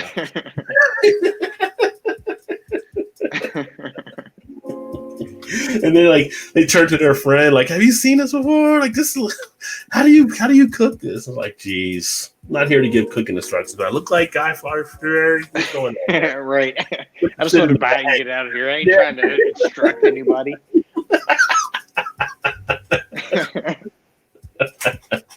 Like you want some just sign up for my class if you want some instructions. I think our people are great here at our Kroger though, so it's pretty they see like that's why we get stuff like some people don't recognize some of the fruit, and it's like something will come in and it'll be like, we'll get like Honey Crisp apples or whatever. That's like, $2.99, $3.99 a pound or like that. You come back a week later, they're like 99 cents a pound because nobody knows what they are, so they don't buy them. Yeah, nobody's buying it. I just want to get rid of it. They're like, no, I'm going with the Granny Smith apples. I don't know what that Honey Crisp is. I'm like, dummy, I'll take it. And then you come back in like, oh, this is a great deal now. That's a Rajay deal on apples right there. I'll take it. They like the simple stuff. How I got a pork loin in the freezer. Maybe I'll make some pea meal. Well, there you go. Real chili in Texas doesn't have beans. Really? That's interesting. See, that's what I'm saying. Like, it depends on what part of the country you're in. Like, here we got beans, beef, and noodles. Yeah, some places don't put beans in it, so it's like we grew up with beans in the Northeast. Now, I'm going to say in Texas, though, I swore when I was down in Houston and stuff before, or Dallas, some of the chili did have beans in it in some places. So I'd be kind of curious if maybe it's a certain Texas that might not. Didn't they have a commercial years ago where they would do that, like with with chili with beans or whatever? Am I thinking of like salsa? Well, I know there's some chili that gets sold here without beans. But it might have been a commercial, like Hormel does with or without beans in their chili. Right. Or maybe it's one of their commercials. But I'm like, in New Jersey growing up, Northeast, I mean, like you get those colder winters, like you'd have beans in your chili. Well, I mean, without like I put like 3 different types of beans in my chili. Yeah, that's what I do. Like Cincinnati, they don't have beans for their chili, as like the 3-way or whatever. That's true, yeah. Like that's just a sauce. That's not even chili. That's just a sauce you're using. Right. Because they put cinnamon in their stuff too. So that throws you off at first. My mom still hates Skyline when she comes to visit. She had it one time years ago. Still is that place still open? Like why? Like people love it up here. I don't know why. Yeah, they do. But they tried to expand to other places. The only place they've been able to expand has been in Florida. Because of all the Ohio people that go down to the West Coast, that's true. Florida, yeah, and they were with Skylines there. They tried in other states, and no, it failed. Foamy has no noodles in chili. What you grew up on. Pea meal is named around Toronto. The Uncultured calls it back bacon. I've heard back bacon mentioned before, so that's what it is. Okay. Yeah, I've heard that come up. Gold Star, we don't have in West Virginia. Yeah, I prefer Gold Star to Skyline. I'm one of the outcasts. So most people prefer Skyline to Gold Star here, I think. But in West Virginia, you have one in West Virginia. You have Tudor's Biscuit World, which is one of the biggest meat biscuits I think I've seen anywhere. Like Tudor's Biscuit World, they get like breakfast sandwiches and they put like ham, which probably is Canadian bacon. I mean, it's like that big slap of ham or egg or whatever you want on it. I mean, these biscuits are freaking huge. I mean, they put McDonald's to shame. And then the hot dog places they have down there. There's some really good hot dog places when we were down there last time. Trim center loin and brined in salt, sugar, and vac packed tea slice. There you go. Foamy says, I do put beans in most of my chili, though. So Foamy does put beans in. Yeah, I'm just trying to think. When I was down there before, I thought I had beans, but maybe I'm wrong. I went to one place in Houston where I ended up, the time I was visiting some of my reps down there, I said, well, I'll take you guys to lunch, Why don't we meet at this one place or whatever? I didn't know what it was. I just saw it because it was close to where their office was off the highway. And they were like, man, you picked the best place down here to go to lunch or whatever. And I was like, it was kind of just a lucky guess, but they were like, yeah, this has like the best barbecue like through the area. And like, it was one of those things where you go in and you're in the line and you get a tray and you just scoot down and tell them what you want as you're going through or whatever. Dude, this place was filled up at lunch. Like everybody from around town would come to this place. And it was some of the best barbecue. Nice. That's how you know it's good when everybody is, driving for miles to get there. Well, I was like take people out. They're like, "Where do you want to go?" And they're like, "Oh, we can go to Barley Corners or something." Well, not Barley, but like Charlie's or something like that. I'm like, no. If I wasn't here, where would you go to lunch at? Like, I want to go to the good places. So you find some of the best back alley or back street place. You wouldn't know where to go to. Like places you would just drive by not knowing. And you get some great food down there. Yeah, you always want to go to the local place, especially if you're out of town. Like you go to those Sam's or whatever. You can go to any of those anytime, or O'Charlie's. I mean, you can do that any place. And rolled in corn or pea meal. There you go.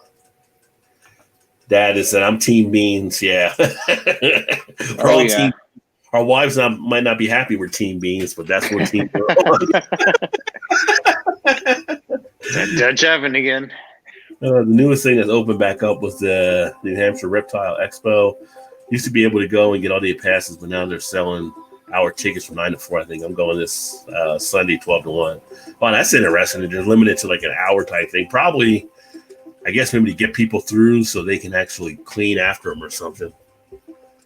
Probably got to sanitize and all that kind of stuff. Things are so different nowadays.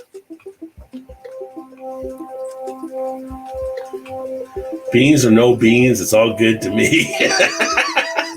Chazzle, whatever it is. But what about pasta? Pasta or no pasta? Is it all still good?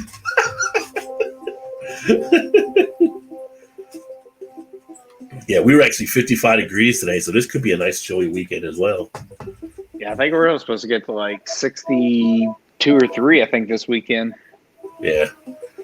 I'm ready for it. I like the cooler weather, though, so I'm ready for it.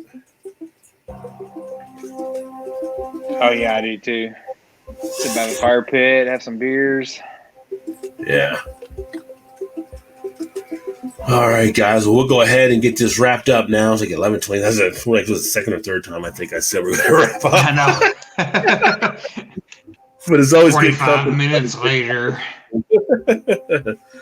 But thanks for everybody that tuned in tonight. Hopefully everybody is ready to get a nice, fast Thursday, and hopefully everybody's heading to a great weekend and to kick back and enjoy you unless you're working on the weekend. But hopefully your break's coming if you are working on the weekend.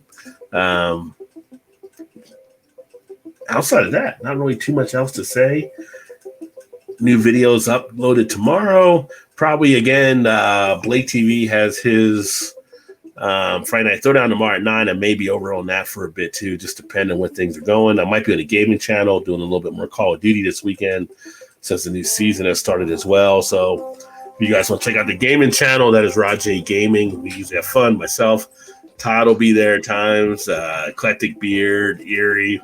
We just kind of have a blast. A lot of cursing, a lot of yelling at times, but a lot of for the faint of heart. Yeah, a lot of jokes flying. So, thanks everyone that definitely swung by. Look forward to catching up with you guys soon. You guys have a great Thursday night, and we will talk to you when we talk to you. Cheers, everybody.